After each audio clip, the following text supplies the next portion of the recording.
I was using that as what you call it. All right, now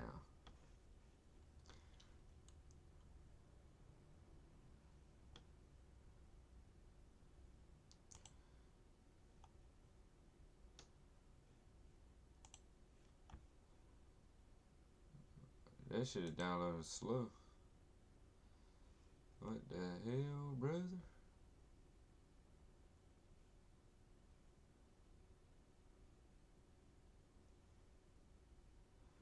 Downloads. It's supposed to be.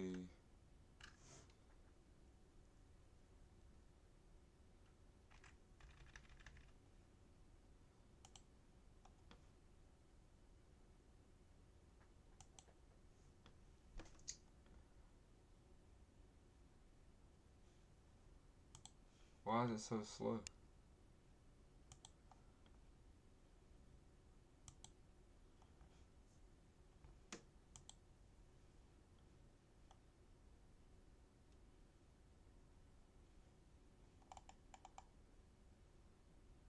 Latest updates, pre-release content.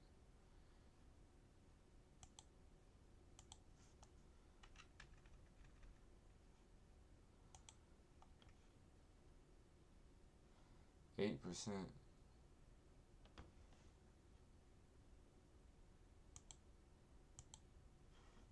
Really?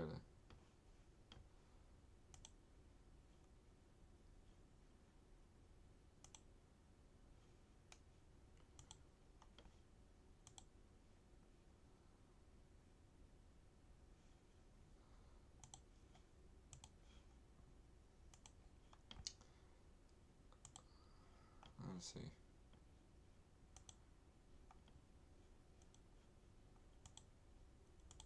I should have said all that shit up. I should have said all that shit up earlier. Earlier.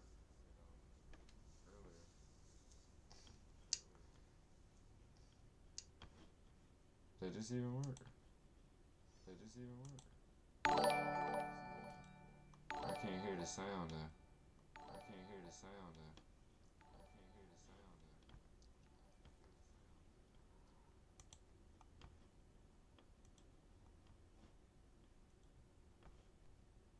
And it's freezing.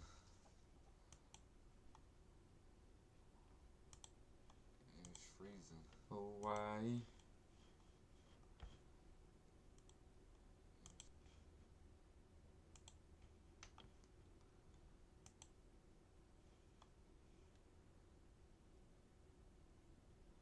That shit on 11%.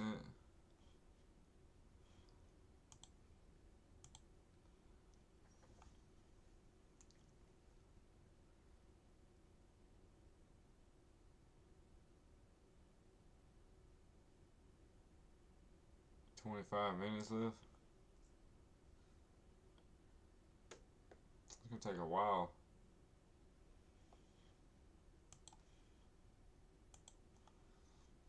Probably faster than that.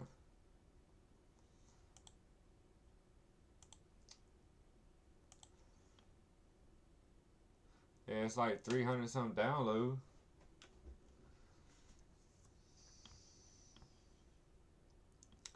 And 400 something upload. It ought to be downloading fast as shit. It ought to be downloading quick.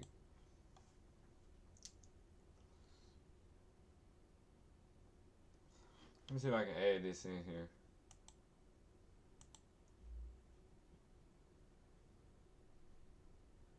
Intermission.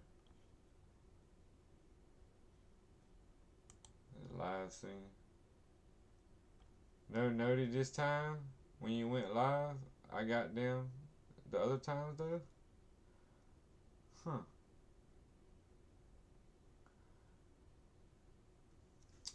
Maybe I need to look into that. Does this still work? Yeah, this still work.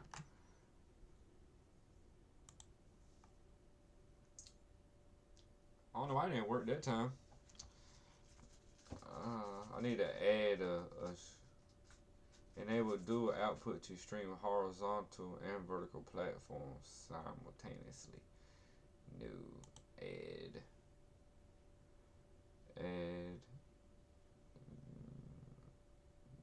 display capture. Add source. Add source. Yes. But it's covering the whole thing up though. I don't need that. I need it right here. There we go.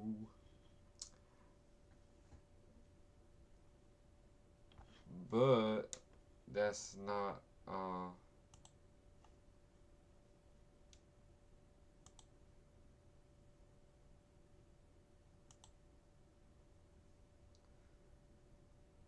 there.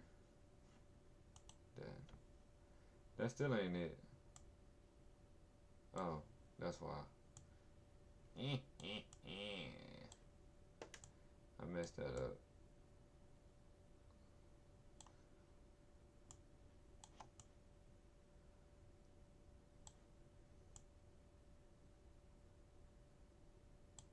No. There. There we go.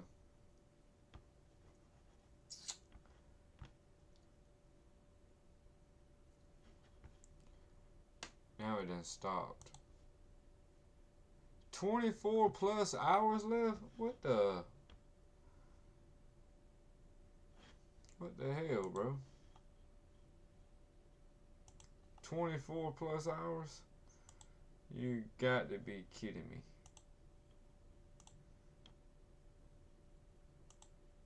Ain't no way. That's my download speed. And that's the upload. That thing's supposed to be shoom, shoom, shoom, shoom, shoom, like that.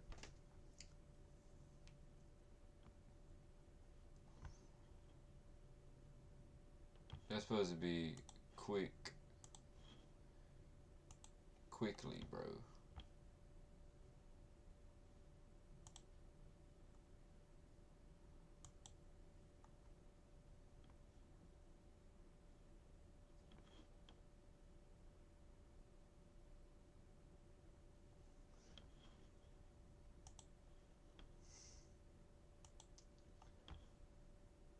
As night falls, rise to the challenge. No. Now it's starting back. It's supposed to be faster than that. That shit is slow.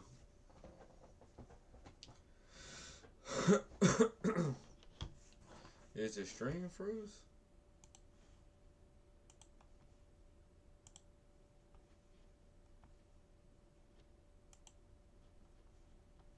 No. It ain't clear. No. It ain't clear. No. It ain't clear. Oh Lord, it's gonna get it. It's gonna keep getting smaller and smaller. Open each one. Keep getting smaller and smaller. Open each one.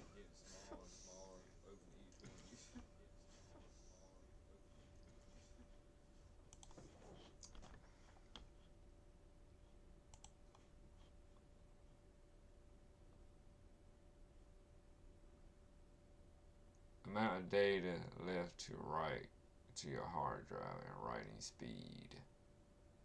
Amount of data left to pull from the network and download speed. Pre-release content. Put another 0 on it.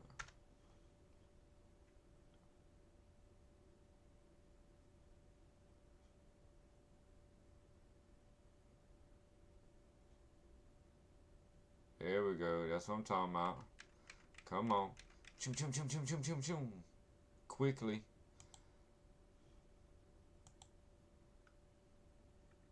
One more 0 behind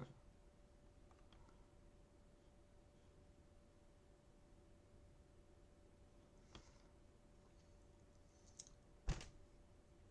Background looks cool as fuck. I appreciate it. I can change that. What is this one?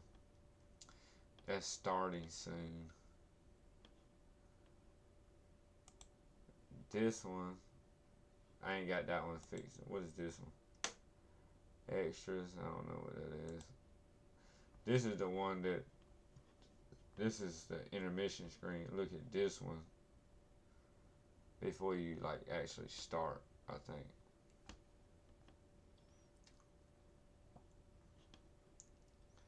And this is short break,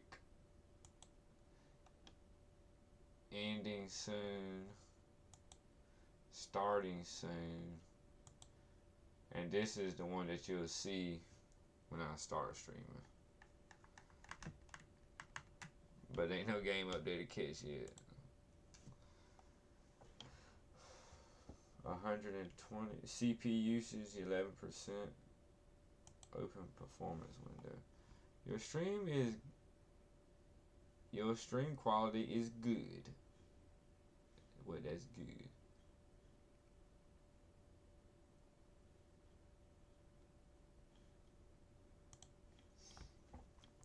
Does it look blurry though, Shift? I know it's quiet in here. 24 plus hours again, bro. Come on, dude. Really?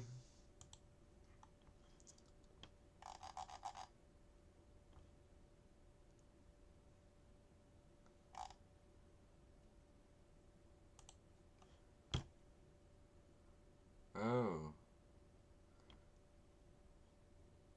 Come on, bro. Just go ahead and zoom through it. It does a little. I think because it's minimized, kind of small right now. Yeah, that's what I was thinking. Oh, your name is yellow on the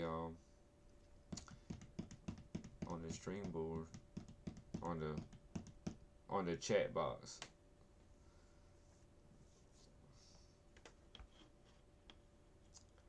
Yeah, for me, I can't read that either. 253.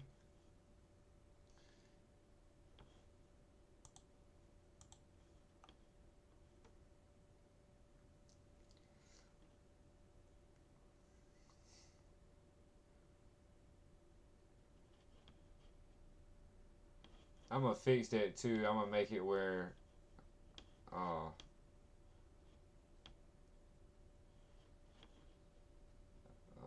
the settings right here, output video vibrate is set on 9,000. I think it needs to be more than that. So this is a chatting stream. Well, I didn't ever change the name. That I forgot to change it. That was my fault.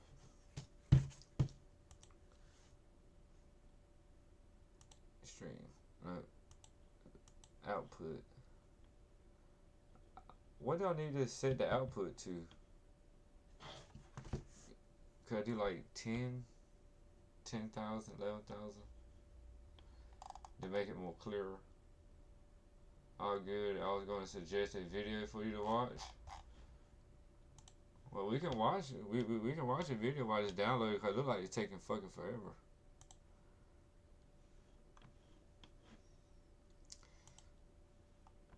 Yeah, right now it's saying 22 minutes left. You might not want to anyway. What video is it? What video is it? It's a 20-minute video. What's the name of it? About the UFOs and BAR6 and Brazil. What's the name of the video? Is it on YouTube?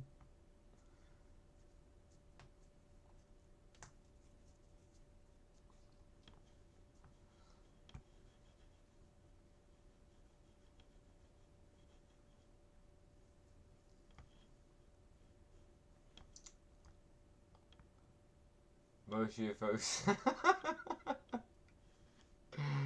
Oh, just type that. Alright. I got you. I got you, bro.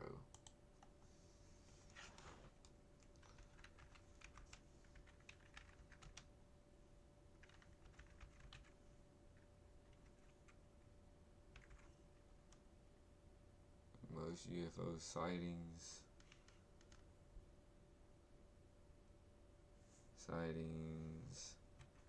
by Mr. Ballin.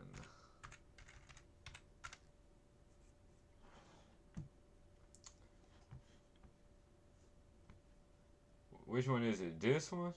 Oh, yeah, I'm thinking it's this one. Yeah, that one. Alright. To hide the story. This being appeared I can't over hear, 6 I foot can't hear tall, anything. had a very large elephant nose. So then I decided, let's just Man, this retreat. thing got 3.8 minutes. We have. Today's story is about Hold on, wait a second. I can't hear. I got premium, no ads for me. I don't got preview. a disturbing can't hear. discovery made in Brazil in the 19th. Hold on.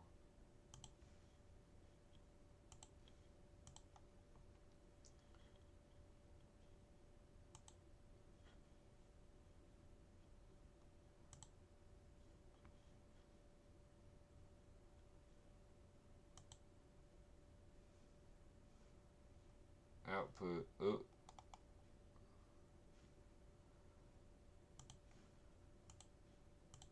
1980s.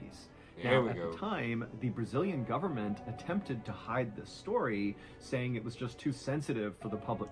Today's story is about a disturbing discovery made in Brazil in the 1980s. Now, at the time, the Brazilian government attempted to hide this story, saying it was just too sensitive for the public to know about it. Warning. But eventually, photos of this discovery were leaked, and it sent Brazil into a panic. Now, I'm not going to show you any of the actual leaked photographs because they're just too graphic, but I will be describing them in some detail towards the end of this video, so viewer discretion is advised. But before we get into that story, if you're a fan of the strange, dark, and mysterious delivered in story format, then you've come to the right place because that's all we do, and we upload once a week. So, if that's of interest to you, please offer the like button a can of soda, but be sure you secretly, violently shake it before you hand it over. Also, please subscribe to our channel and turn on all notifications so you don't miss any of our weekly uploads. Okay, let's get into today's story. Ballin'. Can you hear pretty good, Chef? On the afternoon of September 29th, 1988, a 10-year-old boy named Francisco was walking along the perimeter of a man-made lake in southern Brazil while poking the ground with his stick. Francisco was doing one of his favorite after-school activities, which was looking for bugs. And this lake, which was a part of the Billings Reservoir in the Brazilian state of Sao Paulo, was his favorite place to do that. And the reservoir was gigantic, but it was not shaped like a typical circular lake. Instead, it was more like a big river that kind of wound around and had all these skinny branches kind of jutting off the sides of it. And on this particular day, Francisco was walking along one of those skinny offshoots of this lake, where at certain points, if Francisco wanted to, he could literally swim to the other side of the lake in a matter of minutes. Now, Francisco knew he was not really supposed to be anywhere near this reservoir, because in recent years, gangs from the nearby cities would bring their murder victims out to this reservoir and bury them here. And so locals knew it was not a safe place and to stay clear.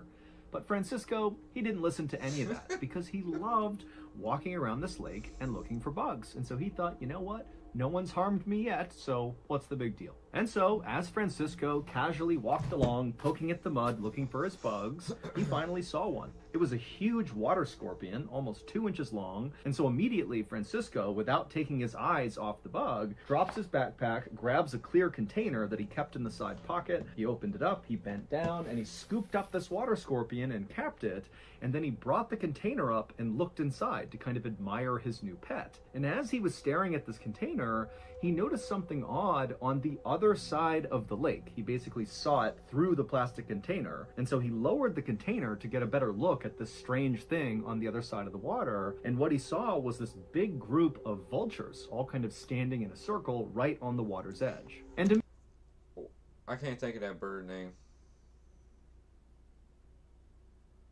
But that bird right there, his wing expand like 10 foot. I think it's like 9 foot wingspan. I think that bird name is a condor. Immediately, Francisco was way more interested in these vultures than in his bug, because vultures meant there had to be a dead thing nearby, because vultures are scavengers. And so whatever they were circled around was probably a dead animal. But Francisco, he looked around and realized there was no way to get to the other side of the water to see whatever this dead thing was unless he swam. And he knew if he went back home with soaking wet clothes, his mom would know he had snuck to the reservoir. Vultures? Well, vultures is I mean, you got all different kind of vultures. Vultures is something that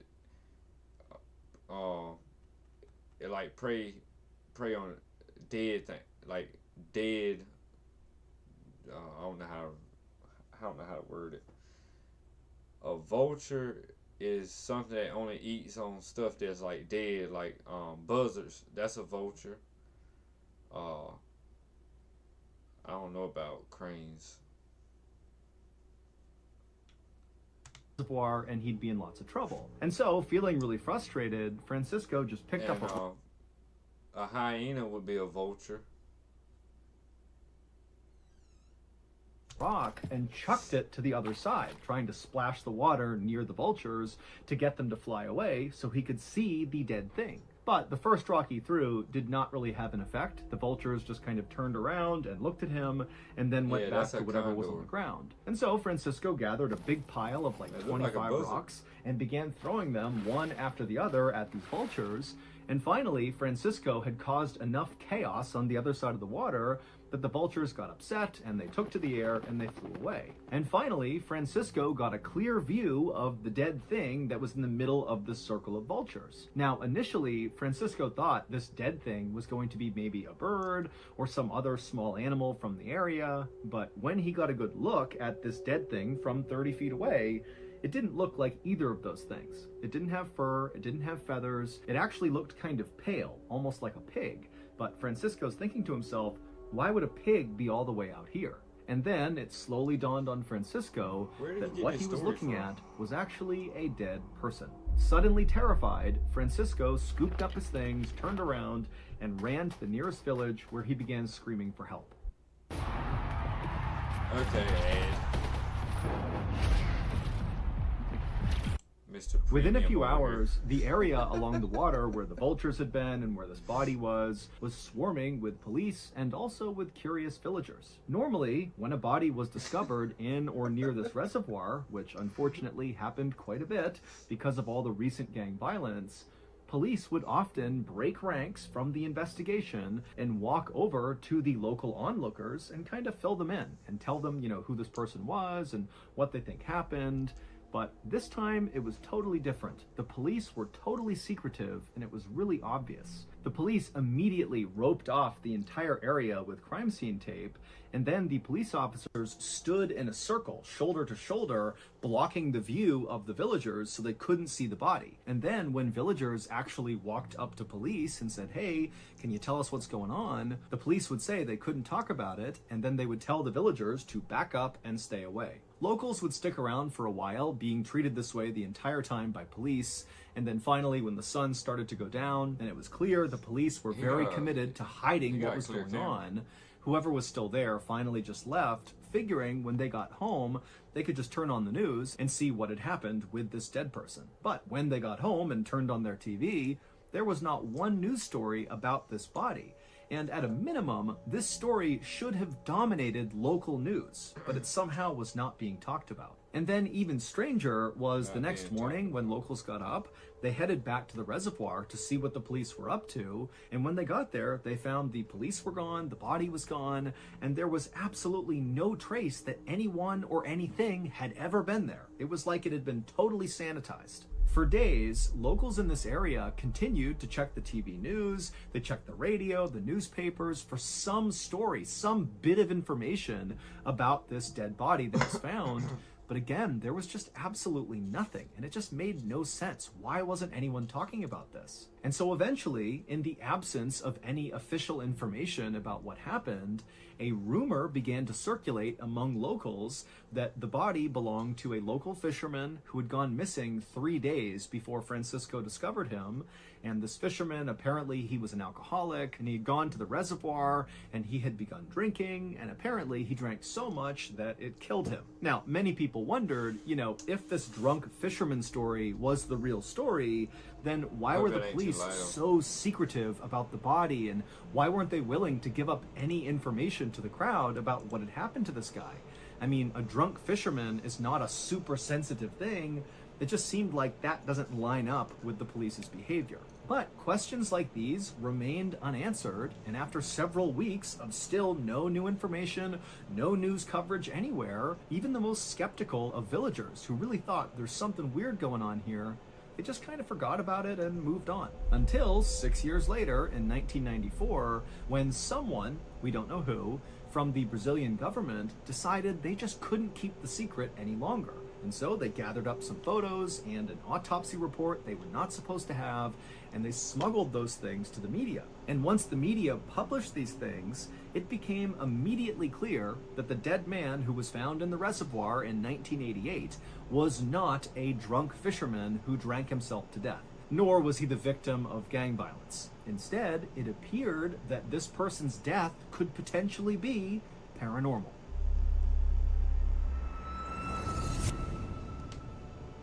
If you're a fan of the strange, dark, and mysterious delivered in story format, then you gotta listen to the brand new Ballin Studios podcast called Bedtime Stories. For the uninitiated, Bedtime Stories has been a long-standing, incredible YouTube channel that puts out just some of the best dark, scary storytelling on the internet. And now they're making this brand new podcast in collaboration with our studio. So if you want some more incredible storytelling to add to your weekly roster of content, go to any podcast platform anywhere and search for Ballin Studios and click on Bedtime Stories. They put out new episodes every single Wednesday. Here's a clip from this week's episode called Without a Trace.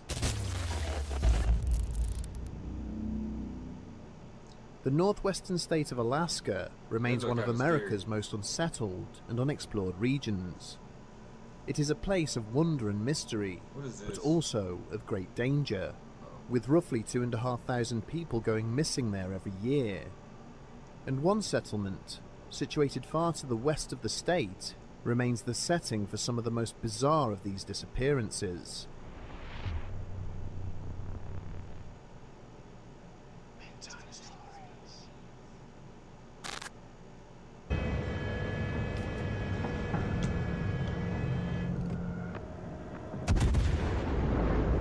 Shoot.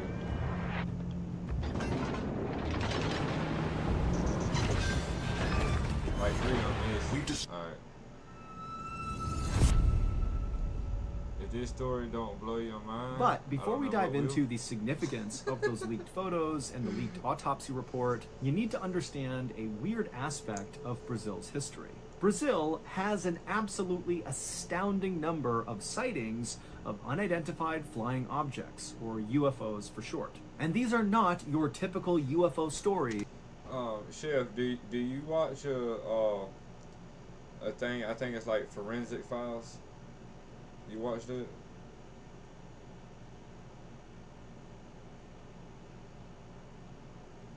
Let me know if you watched it. Where some person claims they saw aliens or they were abducted by aliens, but they have no witnesses, they have no proof, they have nothing but their own story. No, in Brazil, the bulk of their UFO sightings are reported by their military, because Brazil actually has a government program to monitor UFO sightings because it happens so much in their country. In fact, the Brazilian government was directly involved in one of the most famous UFO sightings of all time. It was called the Night of the UFOs. This famous sighting, or sightings, because it actually happened in 4 different Brazilian states simultaneously, happened on May 19th, Rio de 1986, Janeiro. which was 2 years before Francisco spotted the dead body in the reservoir. On that 1986 day, at around 8:15 p.m., an air traffic controller at an international airport in Sao Paulo noticed 3 red lights hovering over the airport, and so the controller called it in and asked, what are these things? But nobody knew. And at the exact same time, all across Brazil, dozens and dozens of other people who have no idea what's happening at this international airport began reporting that they too were seeing strange lights in the sky. And many of these reports of these lights were coming from military personnel and government officials, and so this was like a really big deal that like all across Brazil, everybody's seeing lights in the sky. And so the government, in response to this, scrambled their fighter jets and sent the jets up to try to intercept one of these sets of lights, just to see who or what they were and potentially shoot them down if they had to. But when these jets got anywhere close to these unidentified flying objects, these lights in the sky, these UFOs would move away like instantly. One UFO was observed suddenly disappearing and then reappearing 20 miles away in just 5 seconds, which meant that UFO had to travel at least 5 times the speed of sound to cover that distance in such a short amount of time. For reference, humans are not capable of going that fast. We cannot do that. Eventually, the night of the UFOs ended when all these UFOs, these lights in the sky, just kind of suddenly vanished. And then a couple of days later, the Brazilian government held this big press conference about the event, and they would say, we have no idea what those lights were or where they came from. We have no clue. However, whoever or whatever was controlling these UFOs showed obvious signs of intelligence. Now, as mind-blowing as that would be to hear that potentially intelligent creatures are flying around your airspace, remember, this is Brazil, where UFO sightings were kind of the norm, and so people were definitely shocked by this. This was a terrifying thing, but they just kind of accepted what they were told and assumed, the government will handle this, and people moved on with their lives. That is, until several years later, in 1994, when those photos and the autopsy report of the dead person in the reservoir were leaked, and then suddenly the people of Brazil, they're seeing this stuff and they're realizing, wait a minute, the night of the UFOs may not have been an isolated instance. Those UFOs may never have left. Here is what the public learned from the leaked photos and the leaked autopsy report. Back in 1988, when little Francisco spotted the dead body from the other side of the water, he correctly identified that it was a man's body. But Francisco had been wrong when he told authorities that it didn't look like this guy had any visible injuries on him. And the guy was naked, and so Francisco felt pretty confident that he would have seen something if the guy was wounded. But when the police arrived and they saw the body up close, they immediately saw he had several very serious and very strange physical injuries. He had these 4 perfectly circular 1 to 1.5 inch diameter holes drilled into his body. There were 2 right above his chest, basically sitting above his armpit. There was one that was right over his belly button, so his belly button was gone. It was just a hole where it had been. And there was also one in his crotch. And these holes were not crudely done. These were done with surgical precision, almost like whoever had done it was using high-end medical tools to make these cuts. How do you take 20,000 children in the middle of New York City without anybody seeing? Now, at first glance, the authorities had no idea why these holes were on this guy's body. But when the autopsy was done, they discovered this man was missing the majority of his internal organs, and after doing some investigating, they discovered that all of his organs had literally been vacuumed out of him through these holes on his body. Those holes were basically just ports to pull things out of him. Also, most of the man's blood had been suctioned out of those holes as well. But that wasn't all. The man also had one of his ears removed, one of his eyes was removed, and the lower part of his face was also removed. And again, all of these cuts looked like they had been made with absolute surgical precision.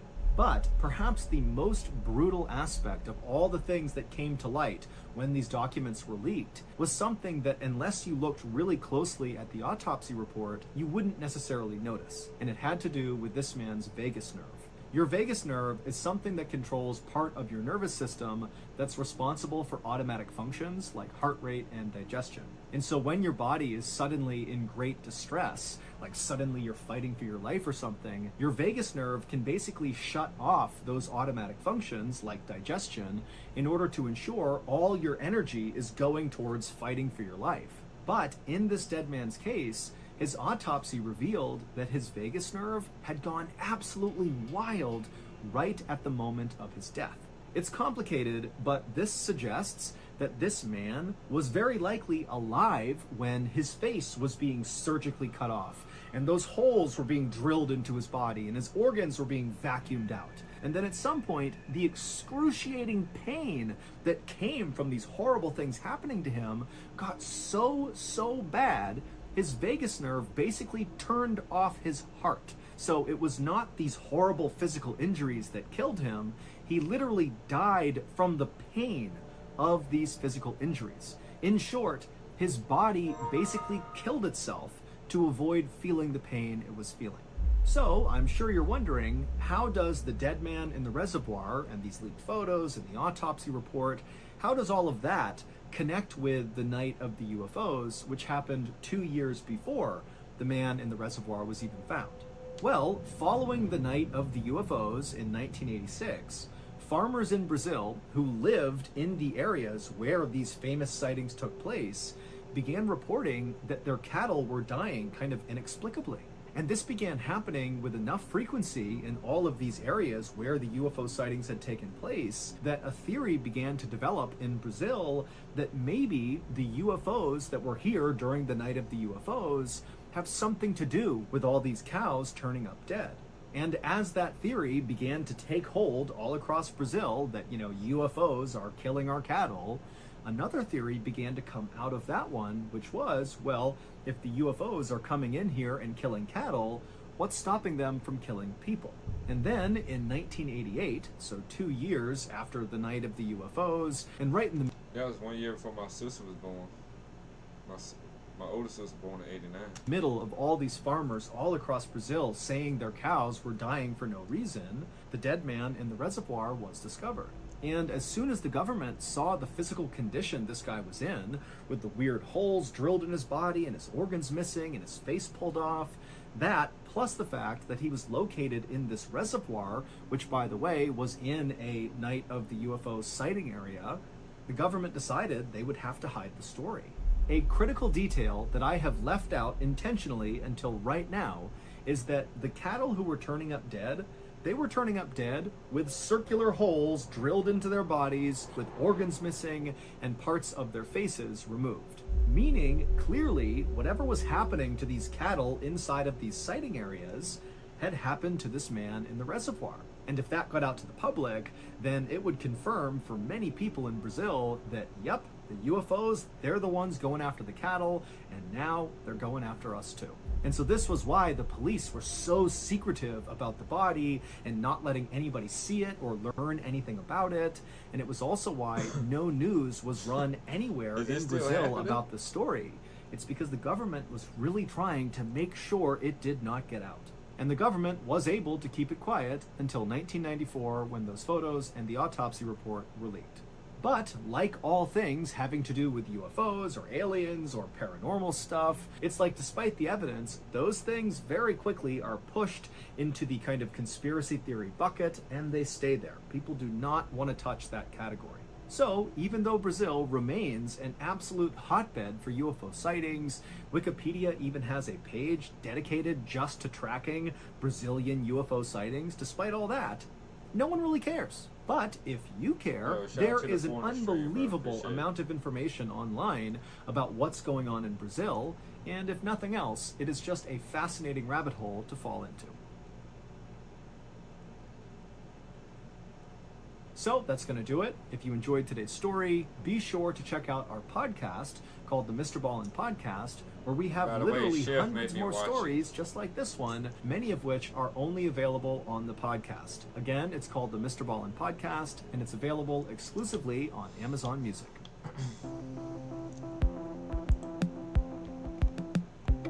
Sure,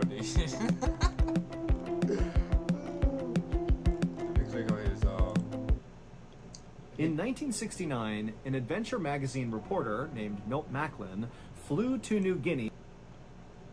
5 days ago, Heart Eater. Bizarre missing. What do you think about that story? It was kind of crazy, I ain't gonna lie.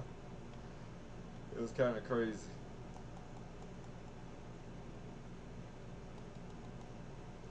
Have you seen this one? Chef? This one here? I watched all his videos, bro. That new one is crazy. Today, I'm going to share 3 stories about people who were in the wrong place at the wrong time. But before we get into those stories, if you're a fan of the strange, dark, and mysterious delivered in story format, then you've come to the right place, because that's all we do, and we upload once a week. So if that's of interest to you, please offer the like button a nice high-end teeth whitening kit, but don't tell them you've secretly replaced the whitener with red hair dye. Also, please subscribe to our channel and turn on all notifications so you don't miss any of our weekly uploads.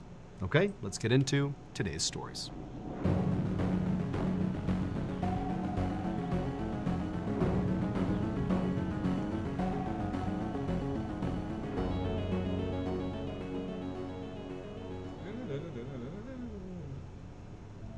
At 8:40 a.m. on July 7th, 1967, a 17-year-old girl named Nancy McEwen was driving along a highway in Brooklyn, New York. She was on her way to her job as a secretary at her dad's office in Brooklyn, and she was coming from her home in Long Island, New York. Now, the commute to her office took about an hour, but Nancy didn't mind because her dad had just got her this beautiful, brand new yellow Camaro, and she loved driving it. And the highway she was on had this amazing view of the beach and ocean down below. And so that day, Nancy rolled down her window so she could feel the ocean breeze as she drove. And then she took in a deep breath and she smiled. At the same time Nancy was doing this, a police lieutenant was driving in his car a couple cars back from Nancy. And as he was just driving along, he suddenly sees this yellow Camaro that to this point had been driving completely normally, suddenly veer off the road, miraculously missed the oncoming cars, and then smashed into a tree on the side of the road. And so the police lieutenant instinctively jammed on his brakes and veered over to the shoulder and stopped behind the Camaro. And as the lieutenant got out of the car, he was thinking clearly the driver must have just had some kind of medical emergency, because he didn't see any obstacles in the road, and the Camaro had been driving completely normally to that point. So like, what would cause them to veer and crash into the road at such a high speed other than a medical emergency? And so the lieutenant jumps out of the car, runs over to the driver's side window, and he looks inside and he sees this teenage girl, this blonde teenage girl, and she's slumped over the wheel, and she's not looking up at him, she's not making any sound, she's just sitting there. And so he opens up the door and he asks her, like, "Are you okay?" And she didn't say anything, but she did moan. And so she was breathing, she was alive, and there weren't any obvious physical injuries. Like, clearly she's just crashed into this tree at high speed, so she's definitely shaken up, but there weren't any obvious grievous injuries that have occurred here, at least none that he could see. And so he asked her again, like, "Hey, are you okay? What's going on here?" And she just continued to moan. And so again, considering he's looking at her and she seems, basically okay, all things considered, he thought, maybe she's drunk. I mean, that would kind of explain, the sudden veering off the road. And so at this point, the lieutenant radioed for backup and also called for an ambulance. And while he waited, he began searching the car, just basically looking to see if maybe there was some clue in the car as to what happened here. Like, for example, containers of alcohol. And so he's looking around and he doesn't see any empty bottles and he can't smell any alcohol in the car. But still, this whole time, the girl is not responding. She's just moaning and just kind of slumped over there. And then a couple of minutes later, he hears sirens and he looks up and a bunch of first responders came over. They pulled the girl out of the car, got her in the ambulance, and off to the hospital she went. Once Nancy got to the hospital, medical staff was able to determine that she was not drunk. But she did clearly appear to be having some kind of medical emergency. But they didn't know what it was. And again, there was no visible injuries on her. I mean, she just basically looked really shaken up and was non-responsive. And quickly, after Nancy was at the hospital, her condition only got worse, to the point where doctors were giving her shots of adrenaline to try to keep her alive. But it didn't work. And at 11:30 a.m., roughly 2.5 hours after Nancy crashed into the tree, she died. And it was only then, after Nancy was dead, that the medical staff made a discovery, something they had totally missed when Nancy had first came in. And that was, on the back of her head, hidden amongst her hair, was a small circular hole. It was a bullet wound, and for some reason, it didn't bleed at all. Clearly, Nancy did not just randomly veer off the road and smash into a tree. No, she had been shot. About 30 minutes after this discovery was made, a detective named Albert Seidman was standing next to Nancy's crashed car on the side of the highway. Seidman had a reputation as being this totally no-nonsense detective who effectively would stop at nothing to try to solve a case. By this point, he'd already spoken to Nancy's parents, who obviously were devastated and very... What is this called?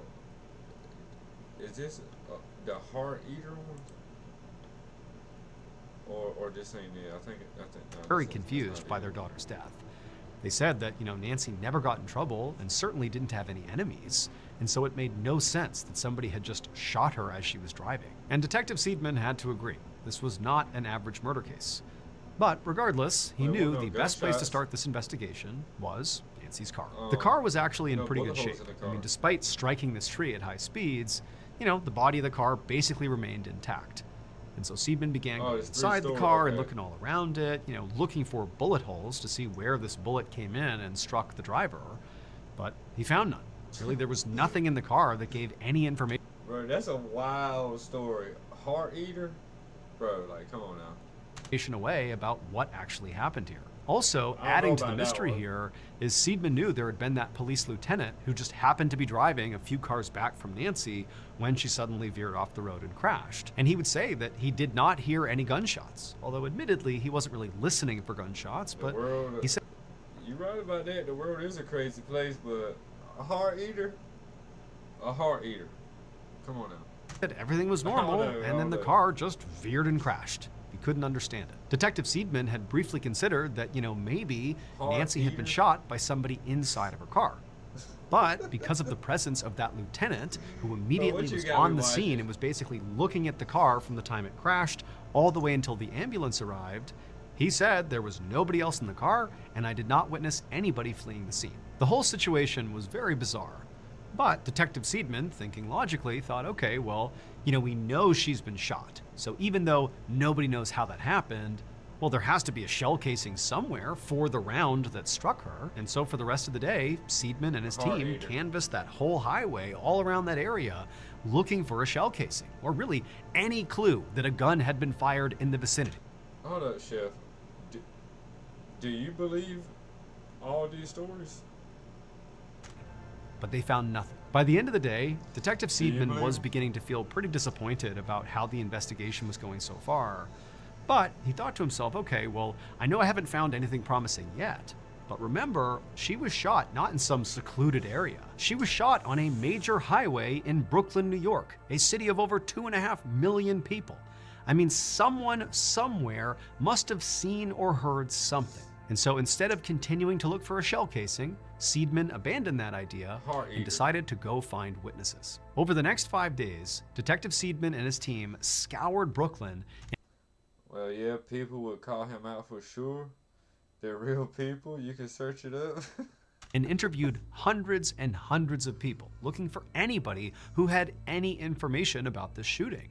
They also put out a public plea for information and were fielding tips that way. But at the end of those 5 days, despite the huge number of interviews, they really hadn't gotten anywhere. As Seidman began to feel his frustration rising, because once again, it just felt like they were hitting another dead end on this case, he told himself, they must have missed something. They've talked to a ton of people, but maybe they were too quick. Maybe they weren't asking the right questions. And so on July 12th, he gathered up his team and he circled some spots on a map of Brooklyn and said, look guys, we're gonna go back to these key areas that are sort of positioned in the best angles to have maybe heard or seen something with the shooting, and we're gonna ask some more questions and just see if maybe these people have something we didn't catch. In one of those circled areas, the police discovered a gas station that was owned by a guy named Theodore DeLisi, and it was located only 2 blocks away from where Nancy had been shot. And on the morning of July 12th, when the police officers rolled up to this gas station, Theodore was working, and he saw the police coming towards him, and right away he knew this had to be Oh, bro, I want to see some comments. The first story fell straight out of Final Destination gave me chills at the end. You just never know. None of his stories are make-believe. I was shocked on a story about the preacher Jason. I was so sure the guy was hiding, was going to kill Jason. Mouth dropped.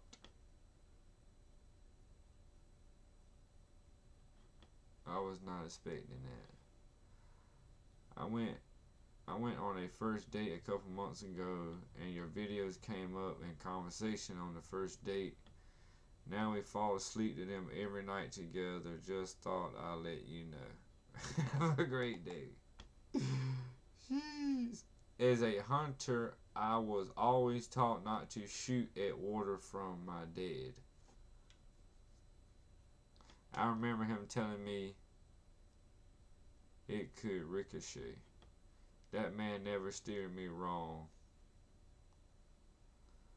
Glad I always listened. About Nancy McEwen. Some So are Theodore had been paranormal, following so you this can case believe it or really not. closely as it was developing for two reasons. One, Nancy had been shot really close to his gas station, so there's that proximity bias. And two, Theodore was actually friends with Nancy's father and had known Nancy growing up. And so this case really hit close to home. When the police walked inside the gas station, Theodore immediately asked them, "Are you here about Nancy?" And they would say yes. And that's when he would tell them his connection to Nancy and how he was following this case really closely.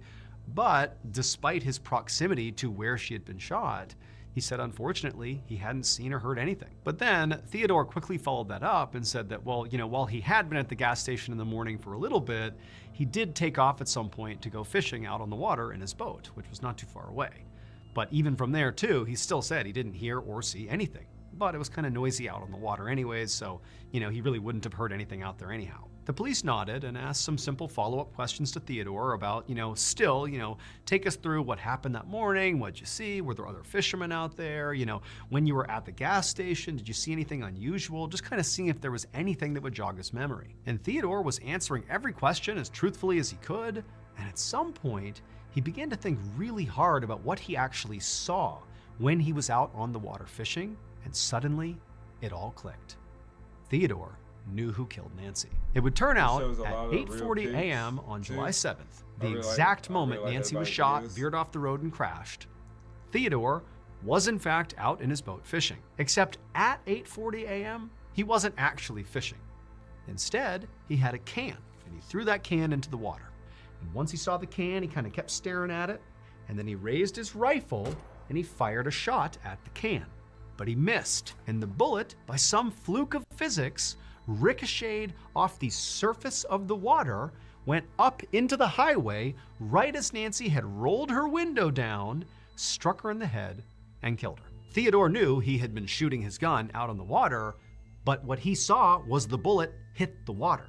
He didn't think for a second he could have fired up towards the highway. It was when police began asking questions that he thought, oh my goodness, it is possible. A ricochet could have struck her in the head. Theodore was charged with homicide, but ultimately a grand jury chose not to indict him, citing that this truly was an accident. Theodore did not serve any jail time, but he was fined $100 for firing a rifle within city limits. Damn. Who would have thought that? All right, Brad, hurry up and go for the green. You're right, John. It's easy to go for the green on Moto Casino. They have over 600 styles of games to choose from. No, that's not what I meant. Then they Right, have Santa new Claus. slots being added every single. Hey guys, did you know you can get your strange, dark, and mysterious fix anytime, anywhere with the Mr. Ballin podcast on Amazon Music? Well, you can. There are tons of stories waiting to be binged right now, plus there are exclusive stories on there that have never been shared on this YouTube channel. Amazon Music listeners Mr. get to listen to Ad-free new episodes an entire month on before YouTube. everybody else. You can also listen to my other show, Mr. Ballin's Medical Mysteries, 2 weeks early and totally ad-free mysterious stories. Well, go download the Amazon Music app today and listen to the Mr. Ballin podcast and also Mr. Ballin's Medical Mysteries. Now, back to today's stories.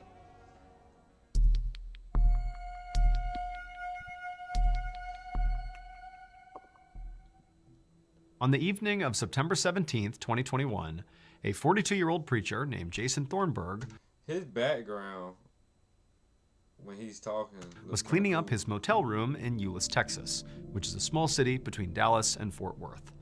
Jason was going to be hosting a small Bible study group in his motel room in a few minutes, and even though really it was not that dirty, he was really taking time to ensure it was as clean and inviting as he could possibly make it. So normally, Jason would host these Bible study groups at his house, but unfortunately, Jason's house burned down just See, watching this stuff like this right here made me dream about it at nighttime. that past summer, and he lost everything.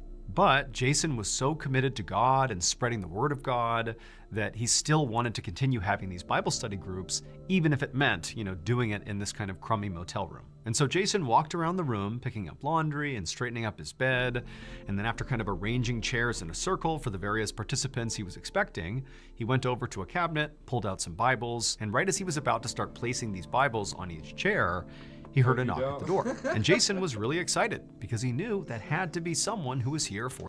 It's one thing that I don't watch, that I don't care about no clowns. I don't fuck with no clowns. When I was about 7, 8 years old, there's a famous movie called It, one of the old It movies. And we were doing sleepover at my uncle's house, and he made all of us sit up and watch it. So, and we watched, and after I watched the movie, I never liked clowns. So we went to bed, and late that night, everybody had went to sleep. Here he comes at the foot of the bed, and he gets up under the covers, and he snatched me up under the covers, and then he pulled me up under the bed. And I fucking lost it when that happened. And after that, I ain't never care about no clown, or watch no clown. I don't even want to see one. For this Bible study. And so he walked right over, Bibles in hand, to the door. He opened it up, and standing outside the door was this big guy covered in tattoos, kind of looking down at Jason. And Jason broke into a big smile. He was so happy to see this guy. The man's name was David Luaris, and Jason had previously met him when he was out on the street doing outreach for his church, and he had invited That dude kind of like Jean-Claude Van Damme. Invited David to, anytime he wanted to come by the motel. David Luaris. It kind of favors him, but Van Damme don't got a ball. And Jason had previously met him when he was out on the street doing outreach for his church, and he had invited David to, anytime he wanted to come by the motel and be a part of this Bible study group. Now, Jason knew that David was really not the kind of guy who went to church or really showed any real interest in God or, the Bible, but, Jason took all kinds, and he was just hopeful that maybe David would show up someday. And now, here David was. However, David told Jason that the reason he was here was actually not for the Bible study group. He was here because he was in the middle of a crisis and he didn't know where else to turn. He confessed to Jason that he had begun using drugs and gotten mixed up in some criminal activity. And let me check the game right quick. Oh, it's finished downloading.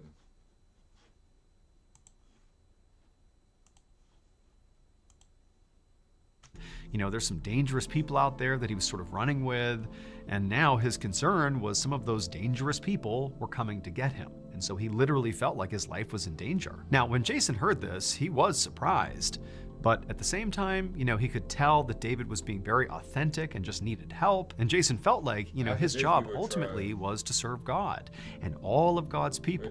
And David was one of those people, and he was in need of help. And so if all Jason did was simply provided safe haven for David inside of this motel room, then that was serving God, and it was the right thing to do. And so Jason immediately said, "No problem, David." He handed him a Bible and said, "Come on in." David took the Bible awkwardly and just kind of stood there for a moment, not really sure what to do. But then Jason said, "Hey, relax, just come inside, take a seat." And so David did. He walked in, he sat down with the Bible, and then Jason actually came over and sat down next to him. and the two of them, for about 15 minutes, just made kind of awkward small talk. Jason could tell, David is completely on edge. He was staring at the door, which was now closed, and he just clearly was very anxious and paranoid. And so Jason really wasn't talking about the Bible or God or anything. He was just, trying to calm David down and show him that this was a safe place. And then after about 15 minutes of this, when David had somewhat calmed down, and also by this point, nobody else had showed up for this Bible study, Jason decided, okay, you know what? Maybe I'll just begin the Bible study with David. It kind of gives us something to do. And so Jason got up, he locked the door, showing David that it's just going to be them, it's safe here. And he told David to go ahead and open his Bible to a certain page, and then the two of them just began reading the Bible together. And for hours, they just sat there reading the Bible, and Jason spoke to David about, teachings of God and how to lead your life in a way to serve other people. And, for the most part, David did completely calm down and seemed to really be embracing this Bible study. But eventually, despite how well this Bible study was going, it did need to come to an end at some point, at least in Jason's mind. And when he began to notice it was getting dark outside, he sort of began wrapping it up, and he shut his Bible and sort of expected that David would take a hint and leave, but David didn't. Instead, when David began to realize that, hey, this is over now and it's time for you to go, David looked at Jason and begged him to please let him stay in this room overnight, that he can't go out there, it's not safe for him. Now, Jason knew he did have some level of responsibility for David. I mean, David had told him he was in danger, he had already invited him inside and was basically providing safe haven for him, and it did feel kind of wrong to be like, now go back out there, but at the same time, Jason felt a little uneasy. I mean, he didn't really know David. He didn't really understand the situation. And so there was some hesitation at first, but after looking again at David and seeing how desperate he was to just please stay here overnight, Jason said, okay, you can stay. So Jason grabbed some extra blankets and pillows and created a makeshift bed on the floor. And then after that, the two of them actually reopened their Bibles and just began reading some more from the Bible for a couple more hours, basically another round of Bible study. But eventually, they both were very tired, so they put their Bibles down, they said goodnight, they each climbed into their beds, and they closed their eyes and fell asleep. The bottom line is everybody is psychic, whether you know it or not. All humans are born with abilities. The meaning of it all, I think, is going to get a lot more. For the next 5 days, Jason's motel room remained mostly closed, and the only thing anybody heard coming from his room was gospel music, and it was being played at a very high volume basically the entire time, to the point where other residents of this motel began to complain about how loud the music was. However, the owner of the motel was getting these complaints from residents who were only there for, hours at a time or days at a time. And, the room they're complaining about, Jason's room, he was a long-term resident and so had a sort of higher priority with the owner. And so the owner just didn't feel like bothering Jason. He wanted him to stay and keep paying for that room. And so the owner didn't do anything about the noise complaints. And also, the owner did know that his motel had sort of a seedy reputation, and so, generally speaking, he didn't really care too much about the music to begin with. And so over the course of these 5 days, the music kept on blasting, and really the only other thing of note, again, that happened in this period of time, was that these two other people entered Jason's motel room and didn't leave either. So basically there's 4 people in the room, they haven't come out again, super loud music, that's all going on for 5 days. And then on the 5th day, the morning of September 22nd, a single person walked out of Jason's motel room, and they were wearing a full-body hazmat suit and carrying some sort of luggage. And they would leave the motel, get in a car, and drive away. 45 minutes later, about 25 miles away from that motel, the Fort Worth Fire Department got a call about this raging dumpster fire in a residential neighborhood. Firefighters quickly got to the scene and put out the blaze, and after it was gone, they walked up to the smoky dumpster and looked inside just to get a look at what was burning, and what they saw caused them all to back up and call the police. It would turn out David was right when he said he was in danger. However, what he didn't understand is hiding out in Jason's motel room was not going to protect him from that danger. Shortly after he and Jason wrapped up that second Bible study that night, and the two of them climbed into their respective beds, Jason in his actual bed and David in the makeshift bed on the floor, well, David did fall asleep pretty quickly, but Jason didn't. Jason waited until David was asleep, and then Jason got up, got a knife, and then slit David's throat. Then he cut David's heart out and ate it, because Jason the preacher really actually believed that human sacrifice was the best and purest way to serve God. Over the course of the next 5 days after killing David, Jason would remain in his motel room blasting gospel music, and over those 5 days, he would basically lure those 2 women into his room, very likely on the promise of Bible study, but they too would be sacrificed. And then on the 5th day, the person who exited the motel room in the full hazmat suit was Jason, and that luggage he was carrying with him contained the body parts of the 3 people he had just killed.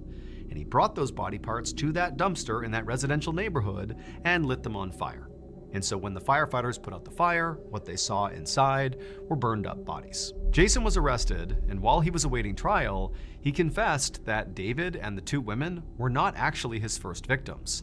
He said that just a few years earlier, he had sacrificed his girlfriend, and that house fire that destroyed all of his belongings and prompted him to go live in this motel was set by Jason himself, because he had sacrificed his roommate and needed to get rid of the evidence. Ultimately, law enforcement was only able to show that Jason killed those 5 people. But there could have been more. Jason was found guilty of capital murder and sentenced to death. He is currently on death row in Texas.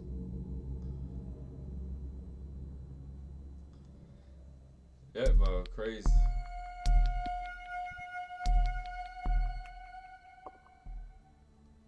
On the evening of Thursday, May 21st, 2015, a 16-year-old girl named Lily walked into the home gym inside of her house in Hong Kong looking to do a workout.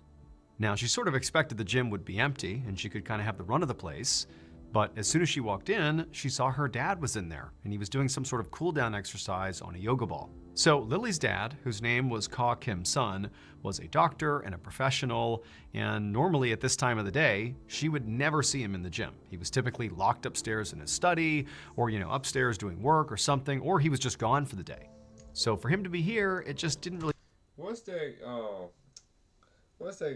guy named?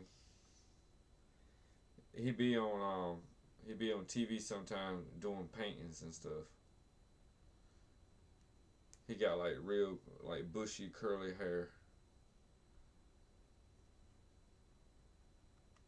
I can't think his name. He does paintings. Bob Ross. Didn't he have a thing about where he had painted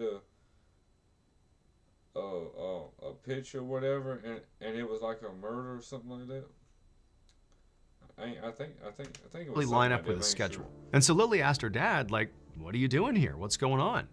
And her dad would tell her, well, actually, work at the hospital was really slow today, so I took off, I played some tennis with friends, and now I'm just doing some cool down exercises because I got nothing else to do. But I'll be out of your hair in a second. And sure enough, a couple of minutes later, her dad was up and out of the gym, and Lily just began her workout. The next day, May 22nd, around 1 o'clock, Lily was at home at her dining room table, sitting across from her mother, whose name was Wong Siu Fing, and Lily was eating a snack and staring at an open textbook. Now, normally at 1 o'clock on a Friday, Lily would be at school, but she had had the day off that day. And she had wanted to spend her day off seeing friends and just being a teenager, but her dad was really focused on her being successful academically, and he told her that absolutely not. You're not going anywhere. You are going to stay home and you are going to study all day long. You will not leave the house. That's what you're doing. So Lily just continued to stare at the textbook and basically do what her father said.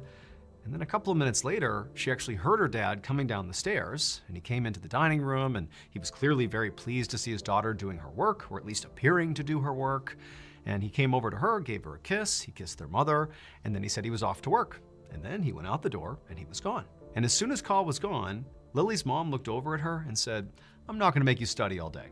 Come on, let's go out and have a mother-daughter shopping day. And Lily was stoked. She shut her textbook, she went and got ready, and then a minute later, she and her mom climbed into her mom's yellow Mini Cooper car, and they headed out.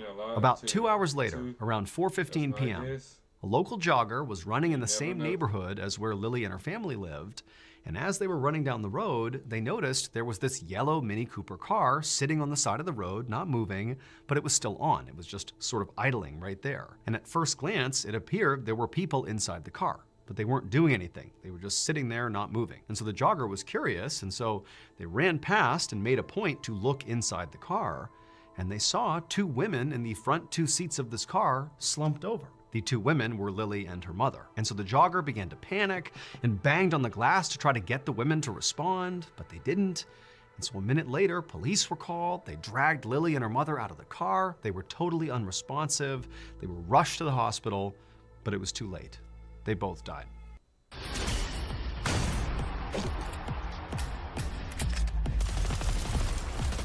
The police would begin their investigation into their deaths by searching the yellow Mini Cooper car.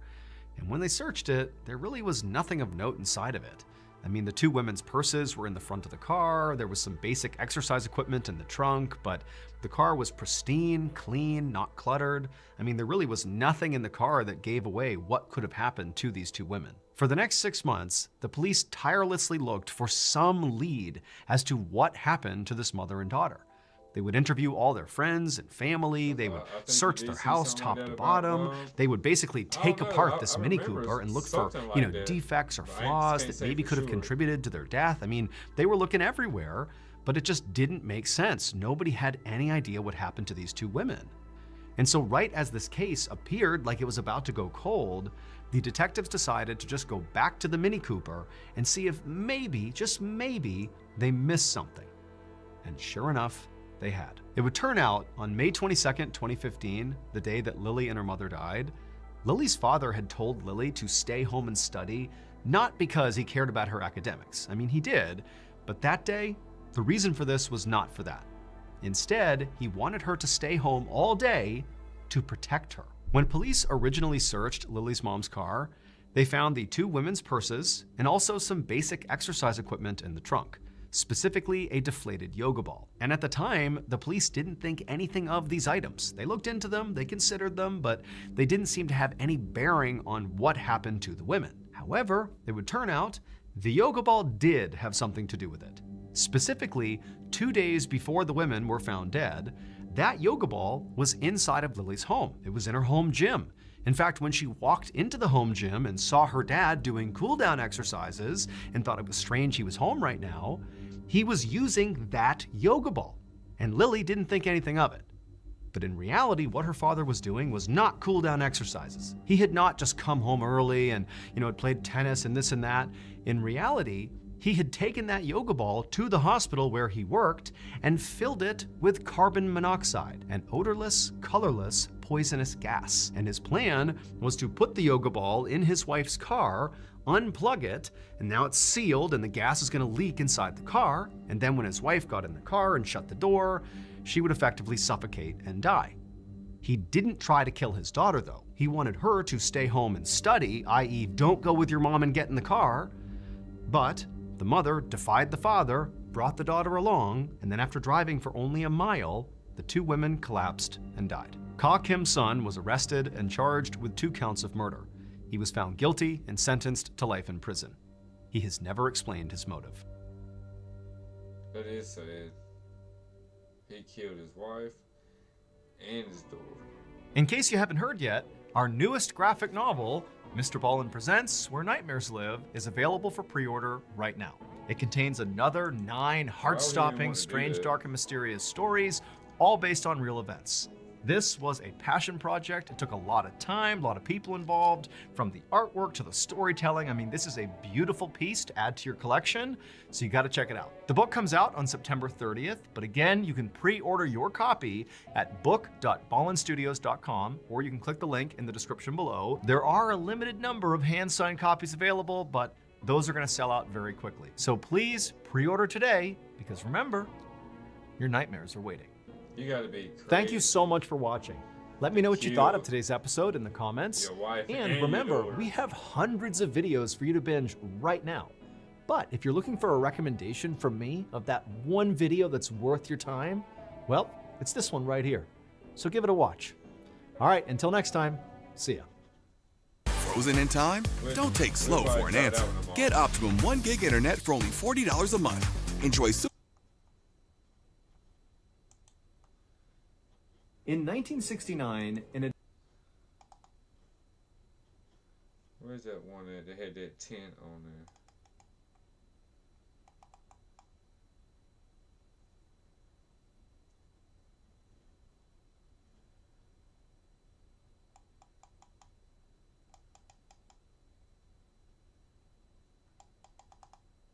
That's wild.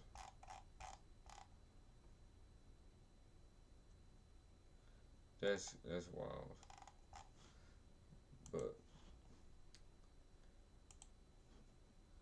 I want to see if this load up.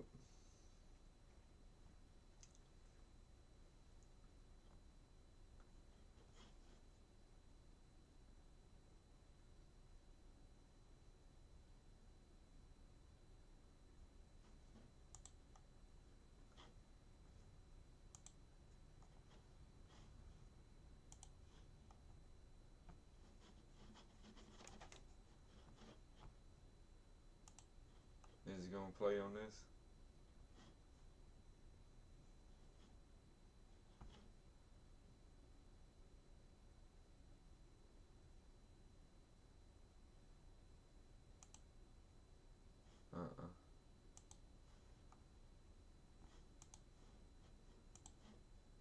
Come on here.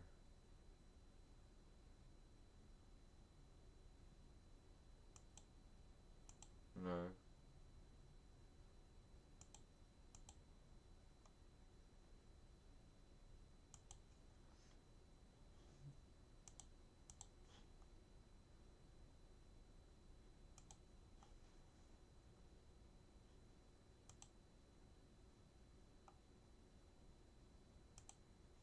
It ain't showing.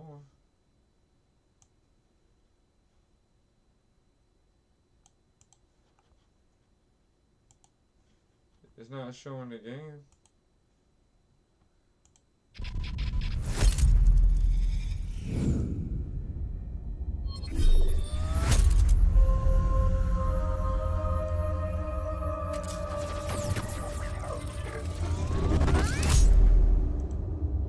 It ain't showing the game.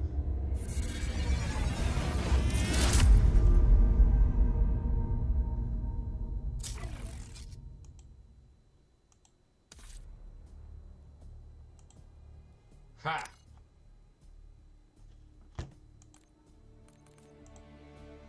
Okay, buddy. Now it's gonna redo it again. I help. What is that supposed to mean? I help. Exclamation mark help. My bad. I don't know what the hell I was looking at. Hold on. This is what I want to see. Right here.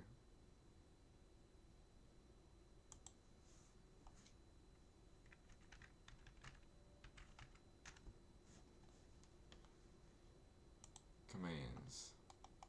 This is all the commands right here.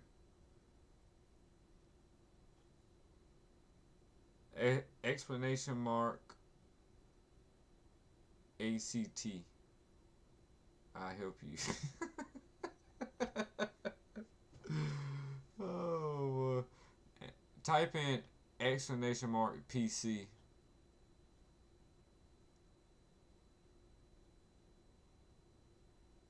says I got a Twitter. I ain't no damn Twitter.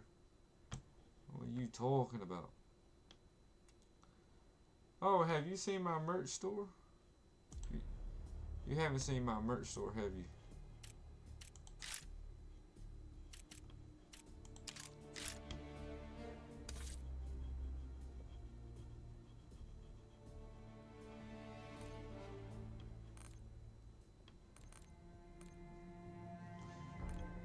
Preloading shaders.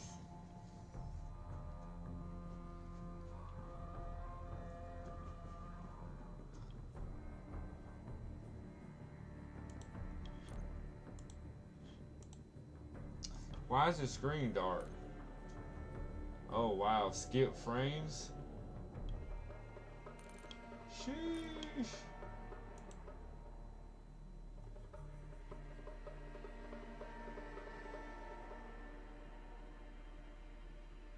You got a merch store?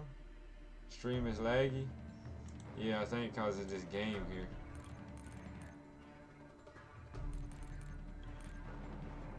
It's still lagging, ain't it?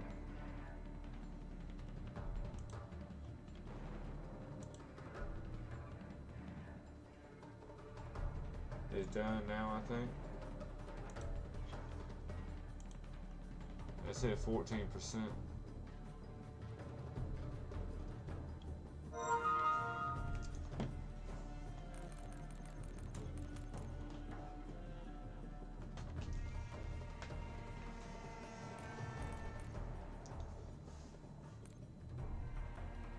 Come on, bro.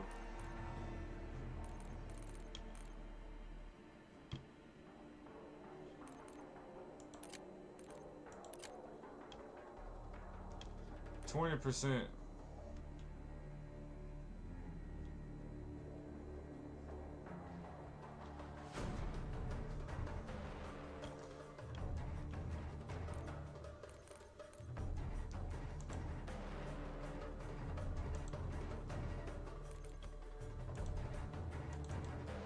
It is laggy. It's laggy as crap.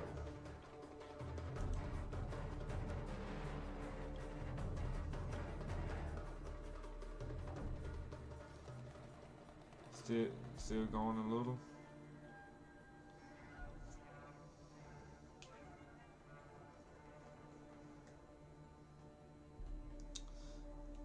Every time when I click on this, it skips frames again.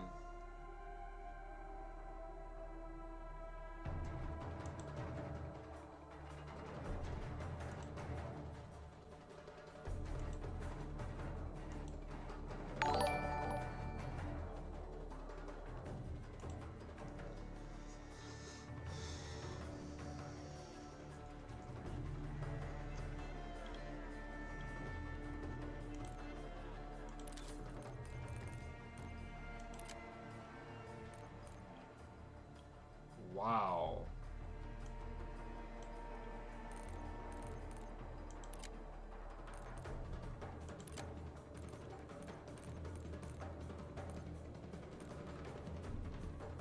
Full screen. The whole monitor space is used and the mouse cursor is free to leave this space. That's what I want.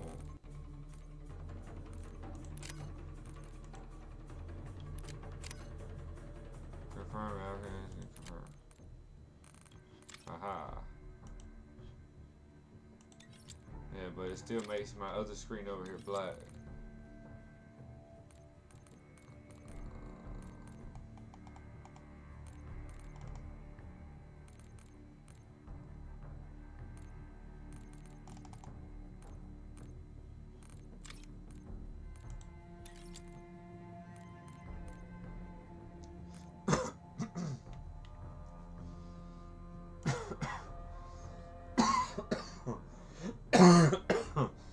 Excuse me, I'm sorry.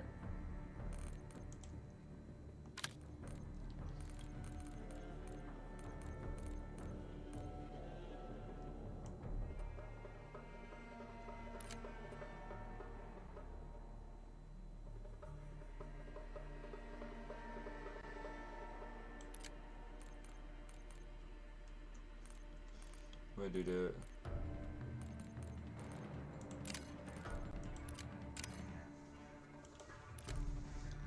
Maybe that'll help it.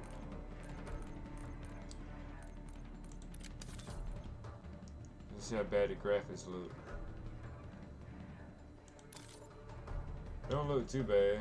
It don't look real good either. But it's still skipping frames like crazy.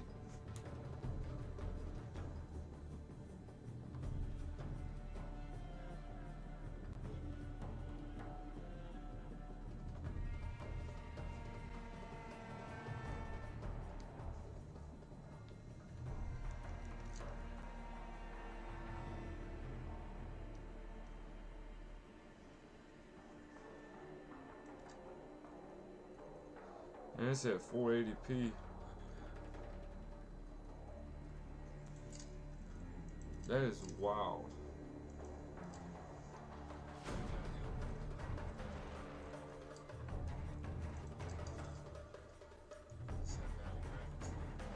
He's working on this issue.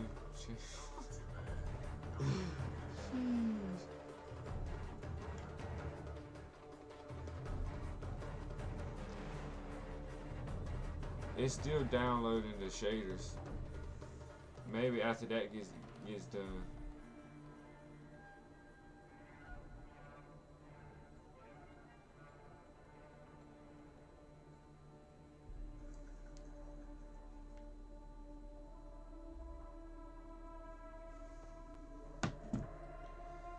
It's on 37.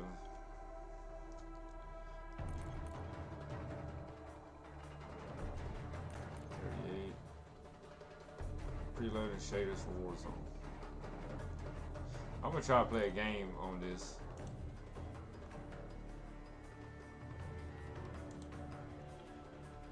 Skip frames is crazy.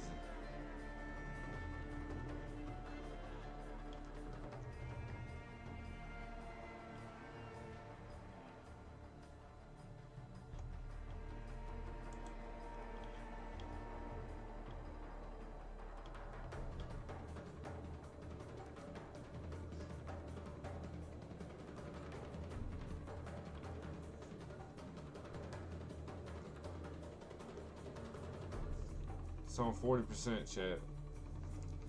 40%.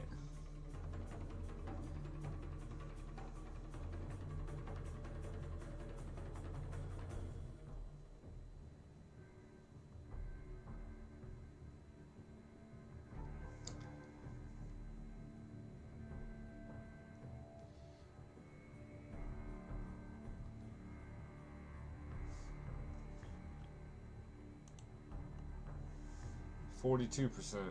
Come on, bro. What's taking so long?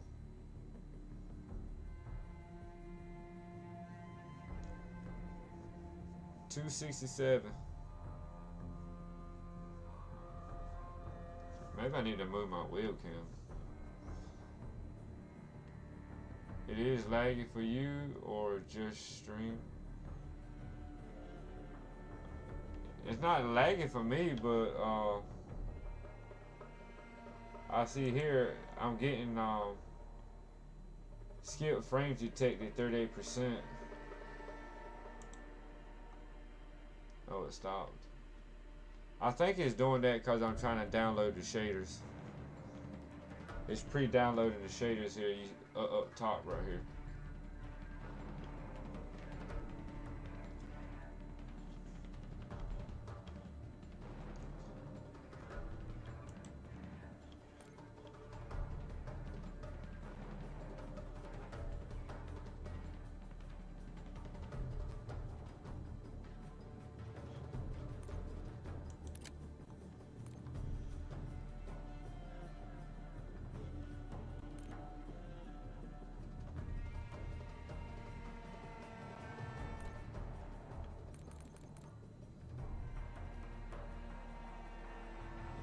Come on, hurry up, bro.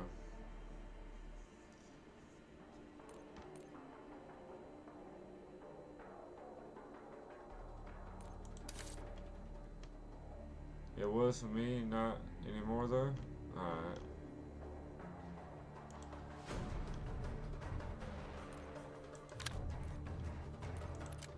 Now here's a good thing I can show you the camos. Hopefully.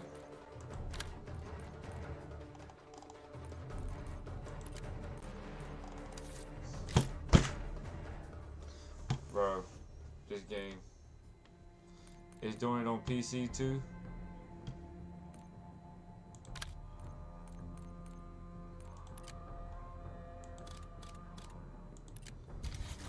Real marvelous, bro. I swear. Real marvelous.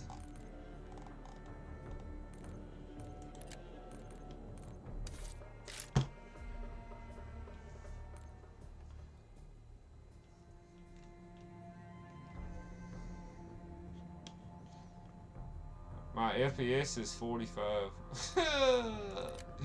Sheesh. Yeah, right. I'm cooking my PC, bro. It's cooking it.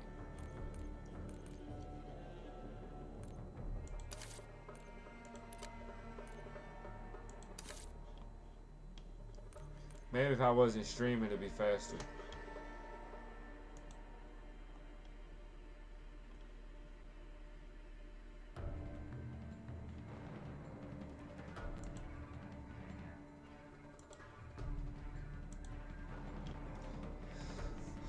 that's wild, bro.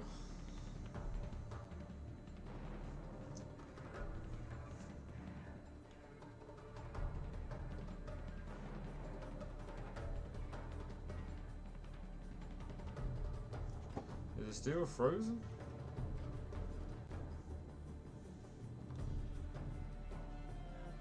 It ain't moving anymore. Alien guy.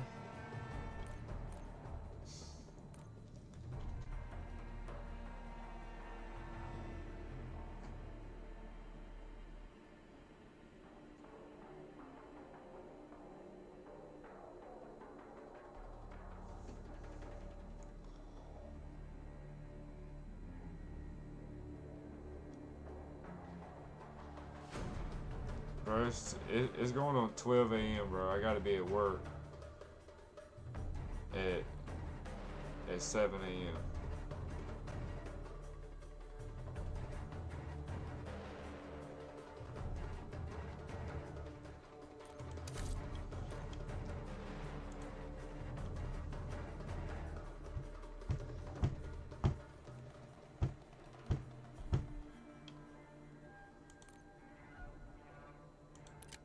Come on, bro.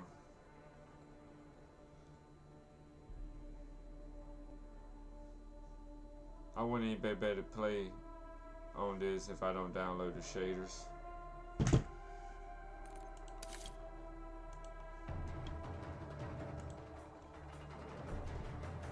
It's skipping a lot of frames. A lot.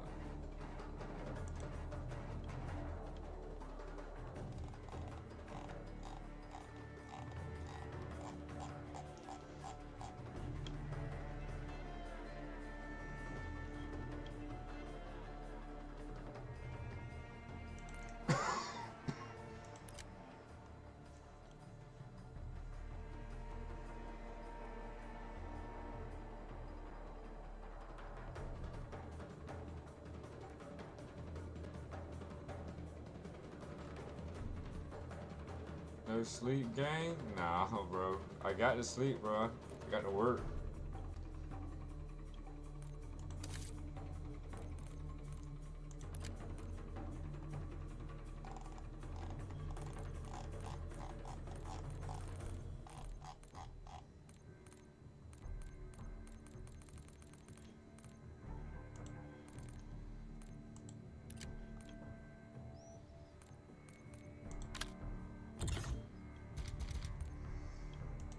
I want this gun, bro.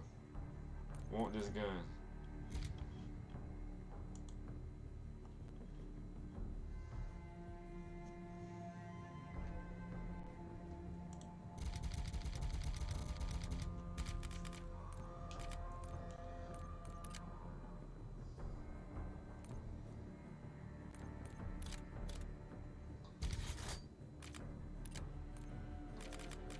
But let me see the camos.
The current frame rate is too high. Please set the frame rate to 30 FPS or lower. Really? Alright.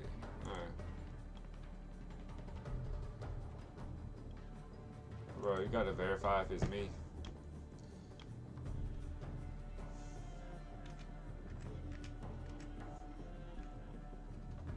Doesn't make any sense.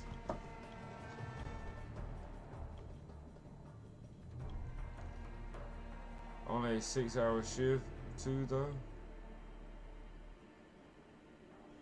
I'm fighting sleep right now. I worked today and it was busy as fuck. One of the worst days I had there so far. All good though. Only a 6-hour shift.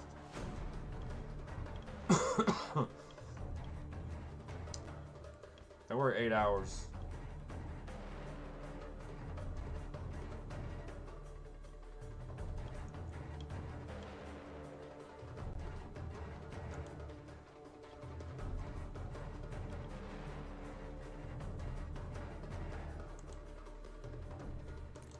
%70%. Thank God. Come on, bro. Hurry up. I want to play one game on this.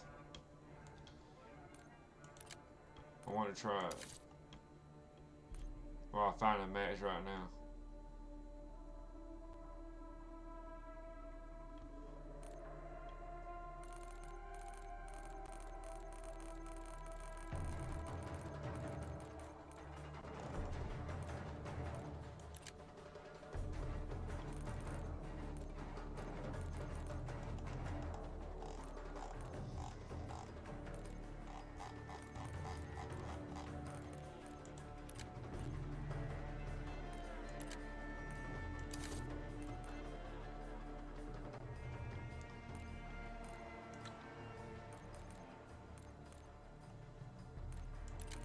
I'm gonna try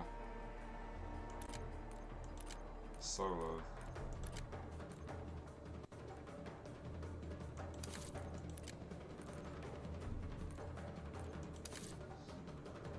It says I need to wait.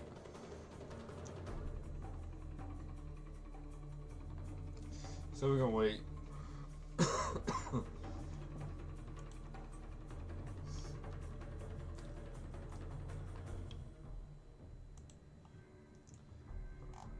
Bro, it's skipping frames bad. I mean bad. Real bad. Bad. Real bad.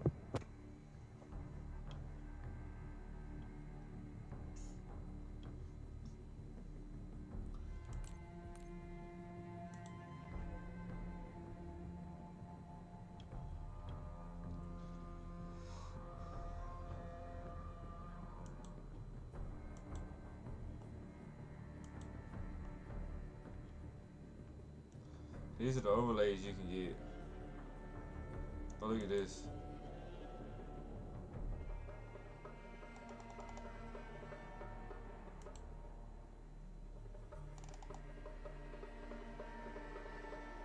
Oh, check that out.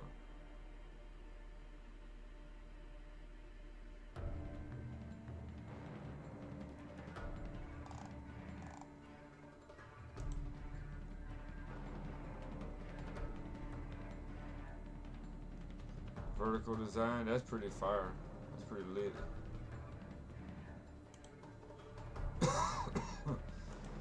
You have that set up.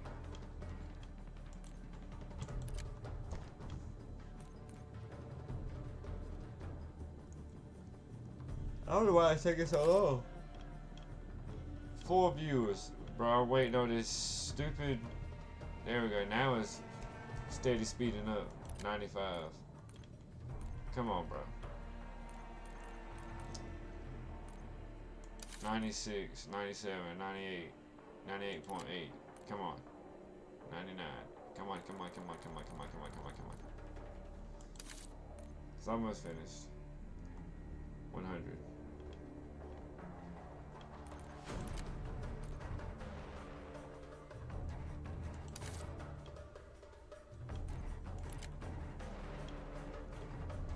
Look how bad that looks.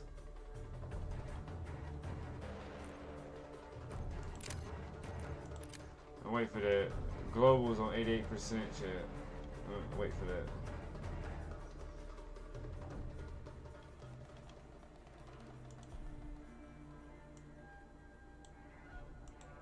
I don't know why my screen here goes dark every time I click on it.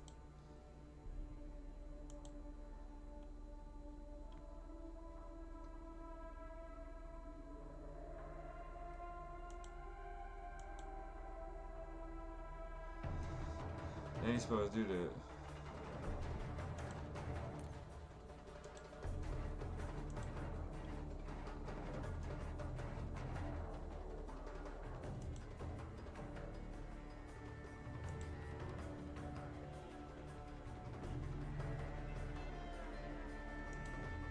They're still doing it.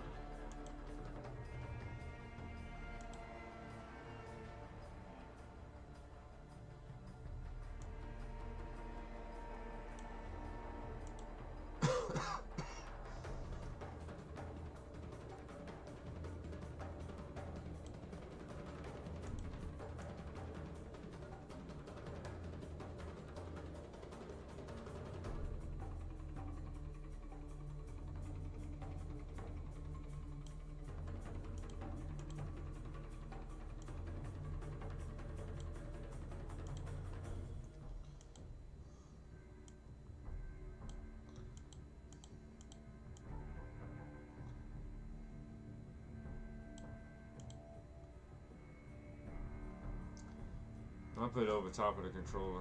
It's on 98%. Come on, bro. Come on.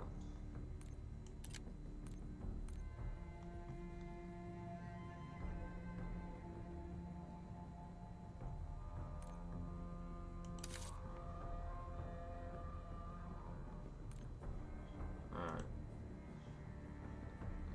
It's still skipping frames? That shit looks so bad. We're gonna find a match. Don't knock the bowl over.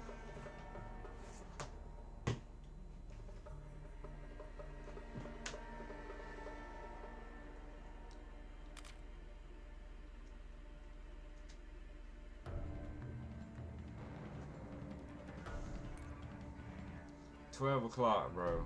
Can you believe that? I'm sitting here playing a game. You gonna stream tomorrow? Yeah, I'm gonna stream tomorrow.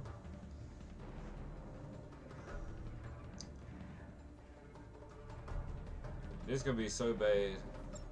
I already know it is.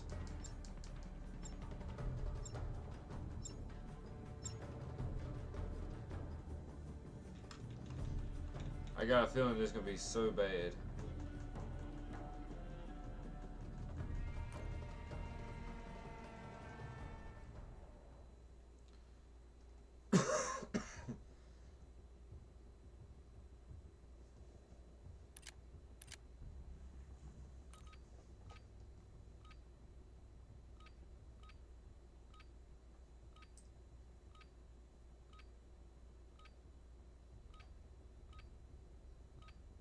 Check weapons and gear.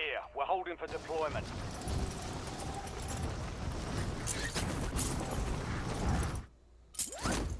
Oh no, bro.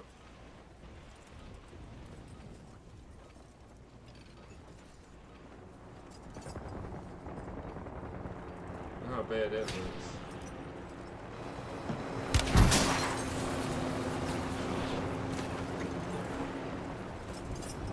Oh no. Enemies dropping into the AO.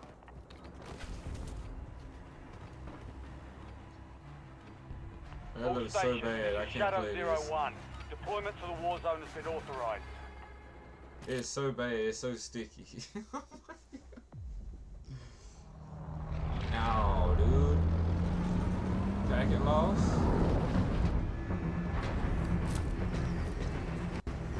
Oh, dude.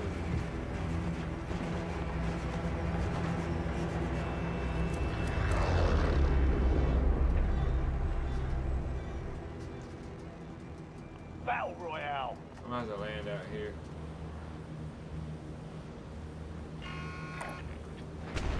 Gas is approaching your Sorry, position. shit, Move to the safe zone. This is so bad. This looks bad.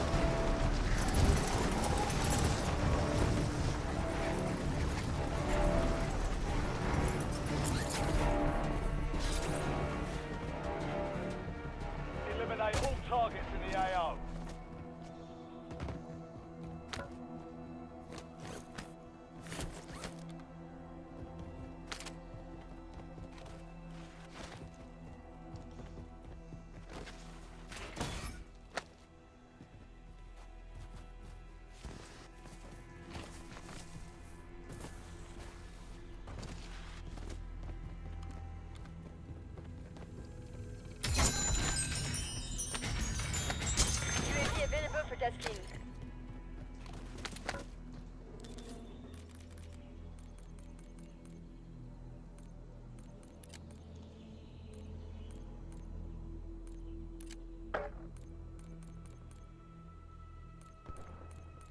target.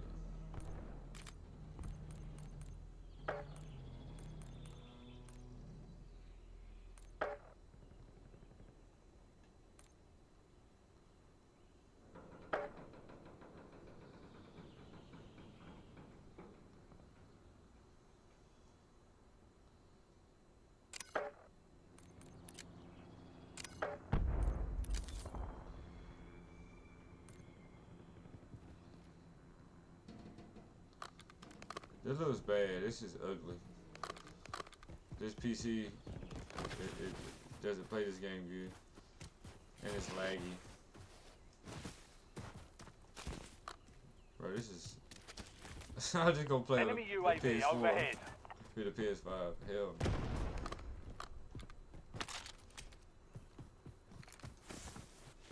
I'm gonna die as soon as the first person I see.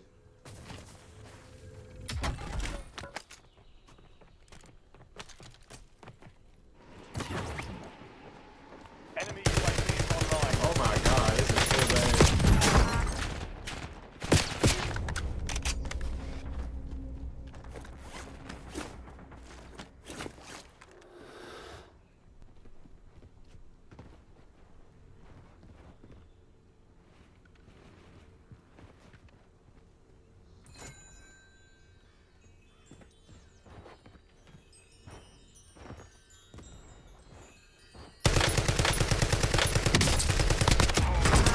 Bro, I'm lagging so bad. How am I getting kills?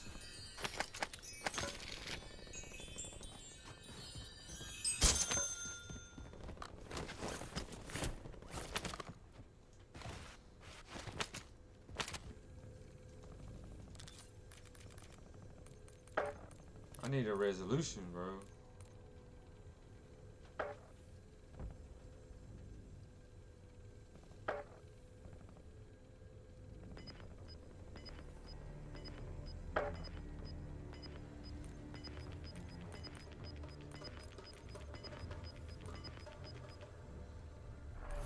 You've got gas moving in.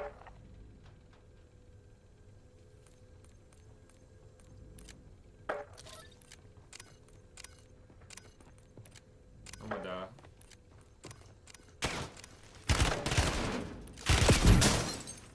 I'm dead. Bro, come on, dude. See, that's why I don't play on the fucking PC. Look at this shit.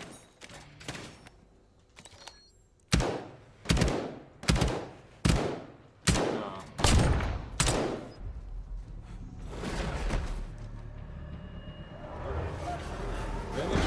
Let me pull up the menu, bro.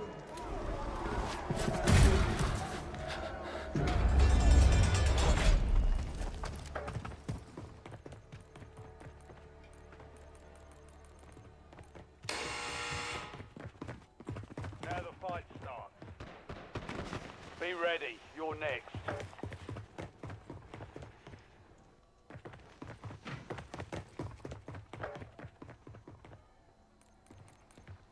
Earn redeployment or die trying.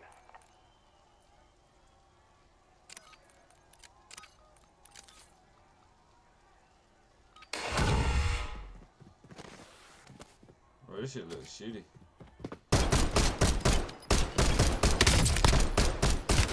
Enemy eliminated. Prepare for redeployment. This shit is shitty. Nah, I'll play on PS5. Maybe I need to upgrade some drivers or something. Where's this? Let me land in the water.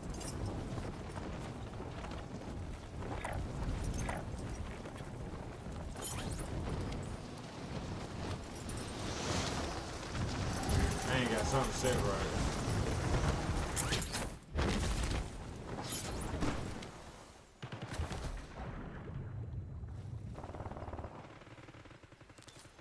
Something is not set right, bro. This is... Look at my VRAM. Sheesh.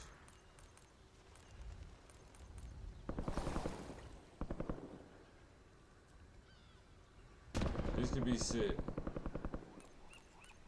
But the resolution...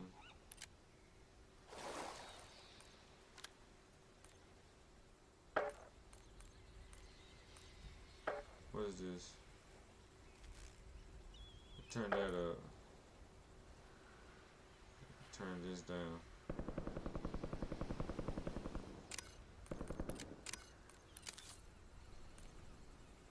Oh my god. That shit look horrible, boy. And my latency is low. Graphics.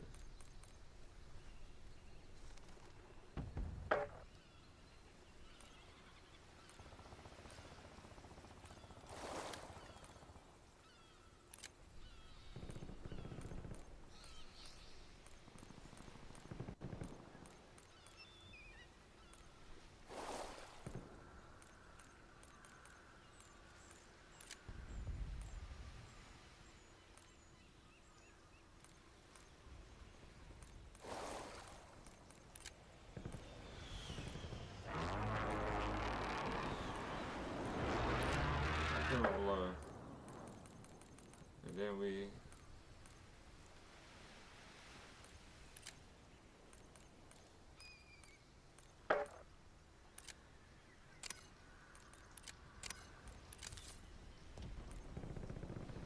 oh shit, there we go. That's better. It still look like shit though. Friendly loadout drops on the way. Yeah, I ain't playing this on PC. Nah. Yeah, I ain't playing this on PC. I'll continue to play on PS5.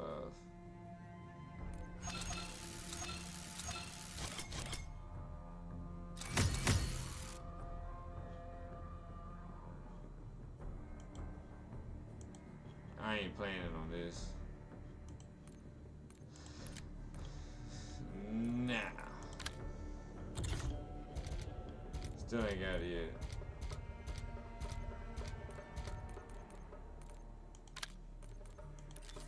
I will not be playing it on this.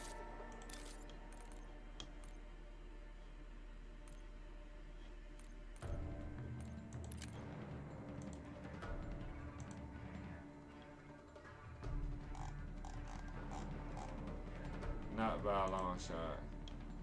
But anyway, y'all, I'm gonna get off. I just wanted to try it on this, and it is 100% not suitable to play the game on. It really ain't.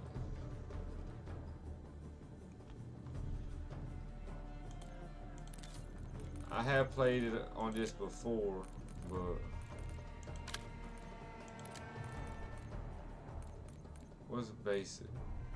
Ultra? Extreme?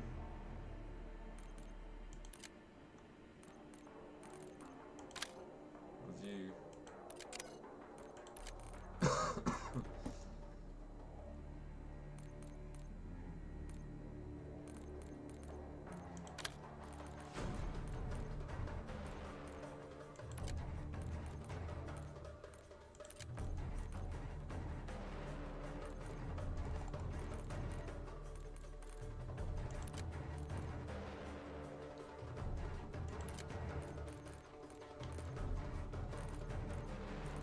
I don't know.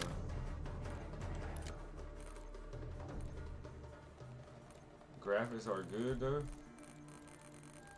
It could be better.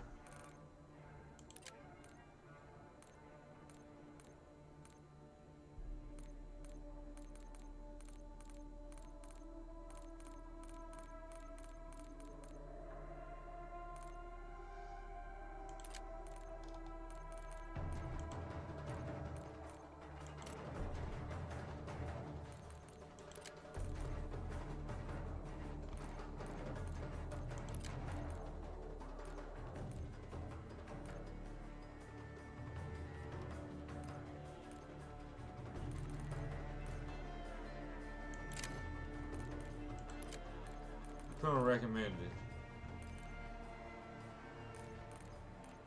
How is that? That's 67.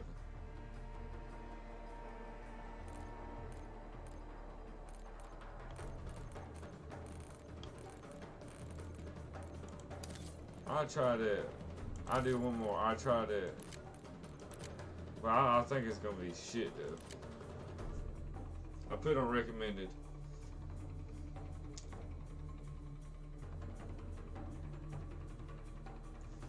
It's still skipping frames like crazy.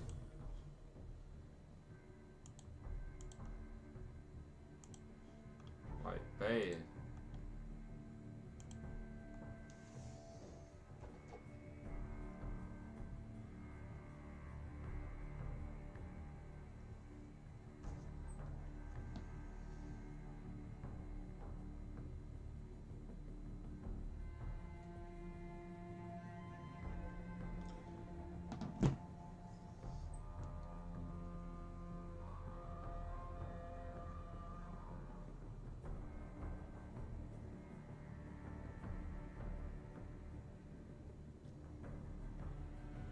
I still think it's gonna be crap though. Yeah, I still think it's gonna be dookie. It might not be, but I think it is.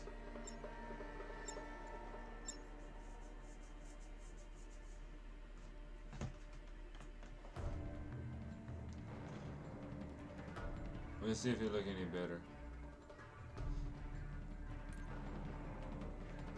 I don't think so though.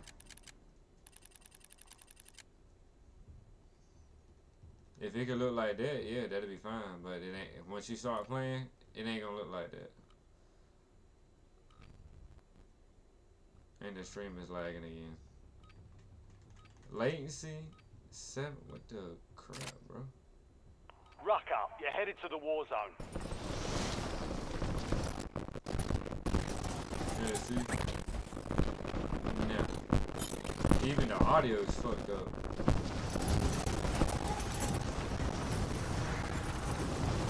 Look at that. Nah, bro.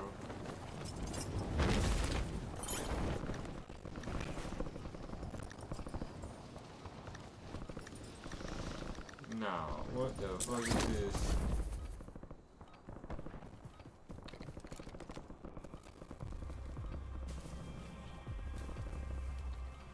It takes so long for it to load in.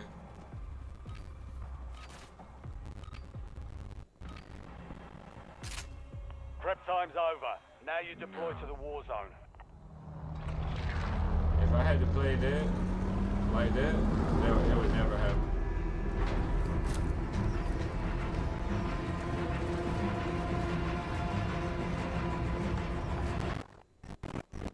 Look at that, bro.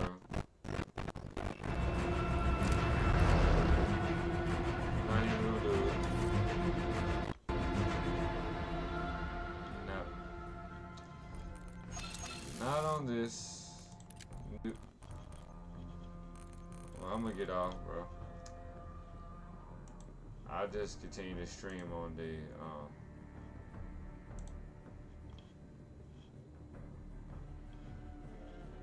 let me go back.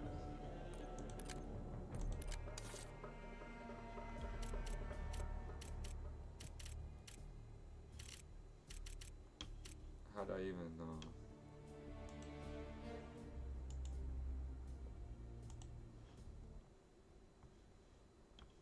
exit out of that? Go here. Now y'all can't see it.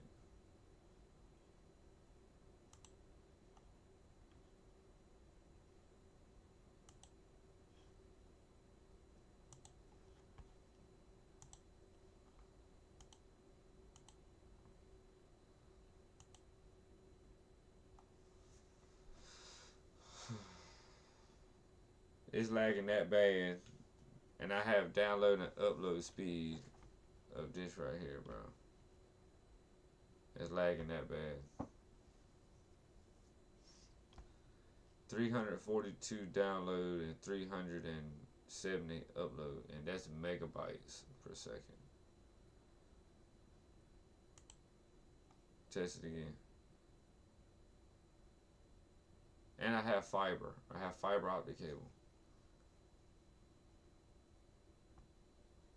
I think it's just a PC. I think the PC is non-playable.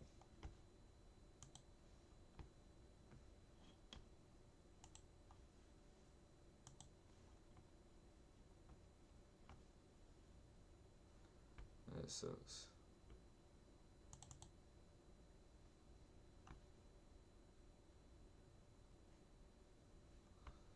We'll check this.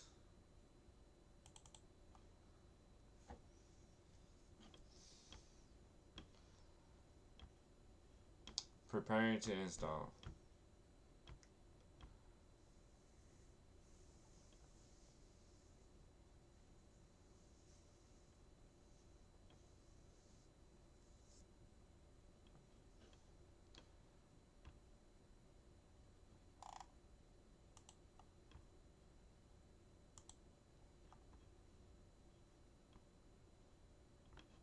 Update available. Maybe that's why. Who knows?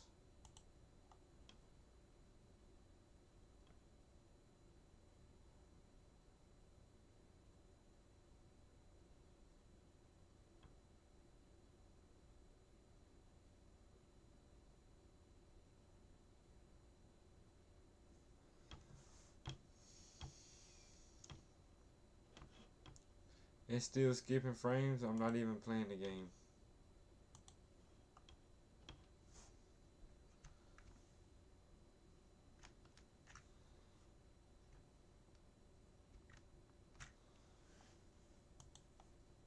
The game ain't supposed to be playing.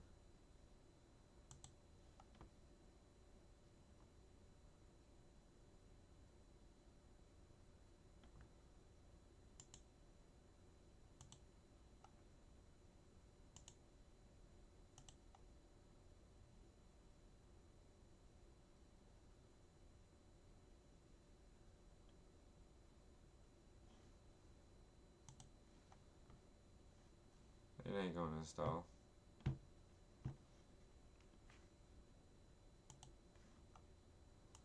If it was gonna install, it would have done it by now.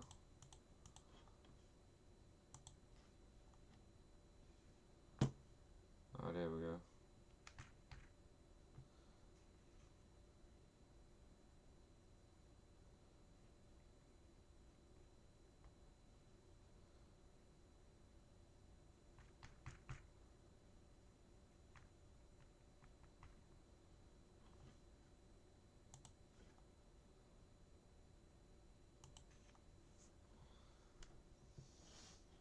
Maybe the graphics card driver needed to update. It's taking hella long though. Well, I'm gonna end the stream right there, bro. I'm gonna get off. I'll be streaming tomorrow. I'm tired. I gotta work tomorrow. I should have been asleep an hour ago, hour and a half ago.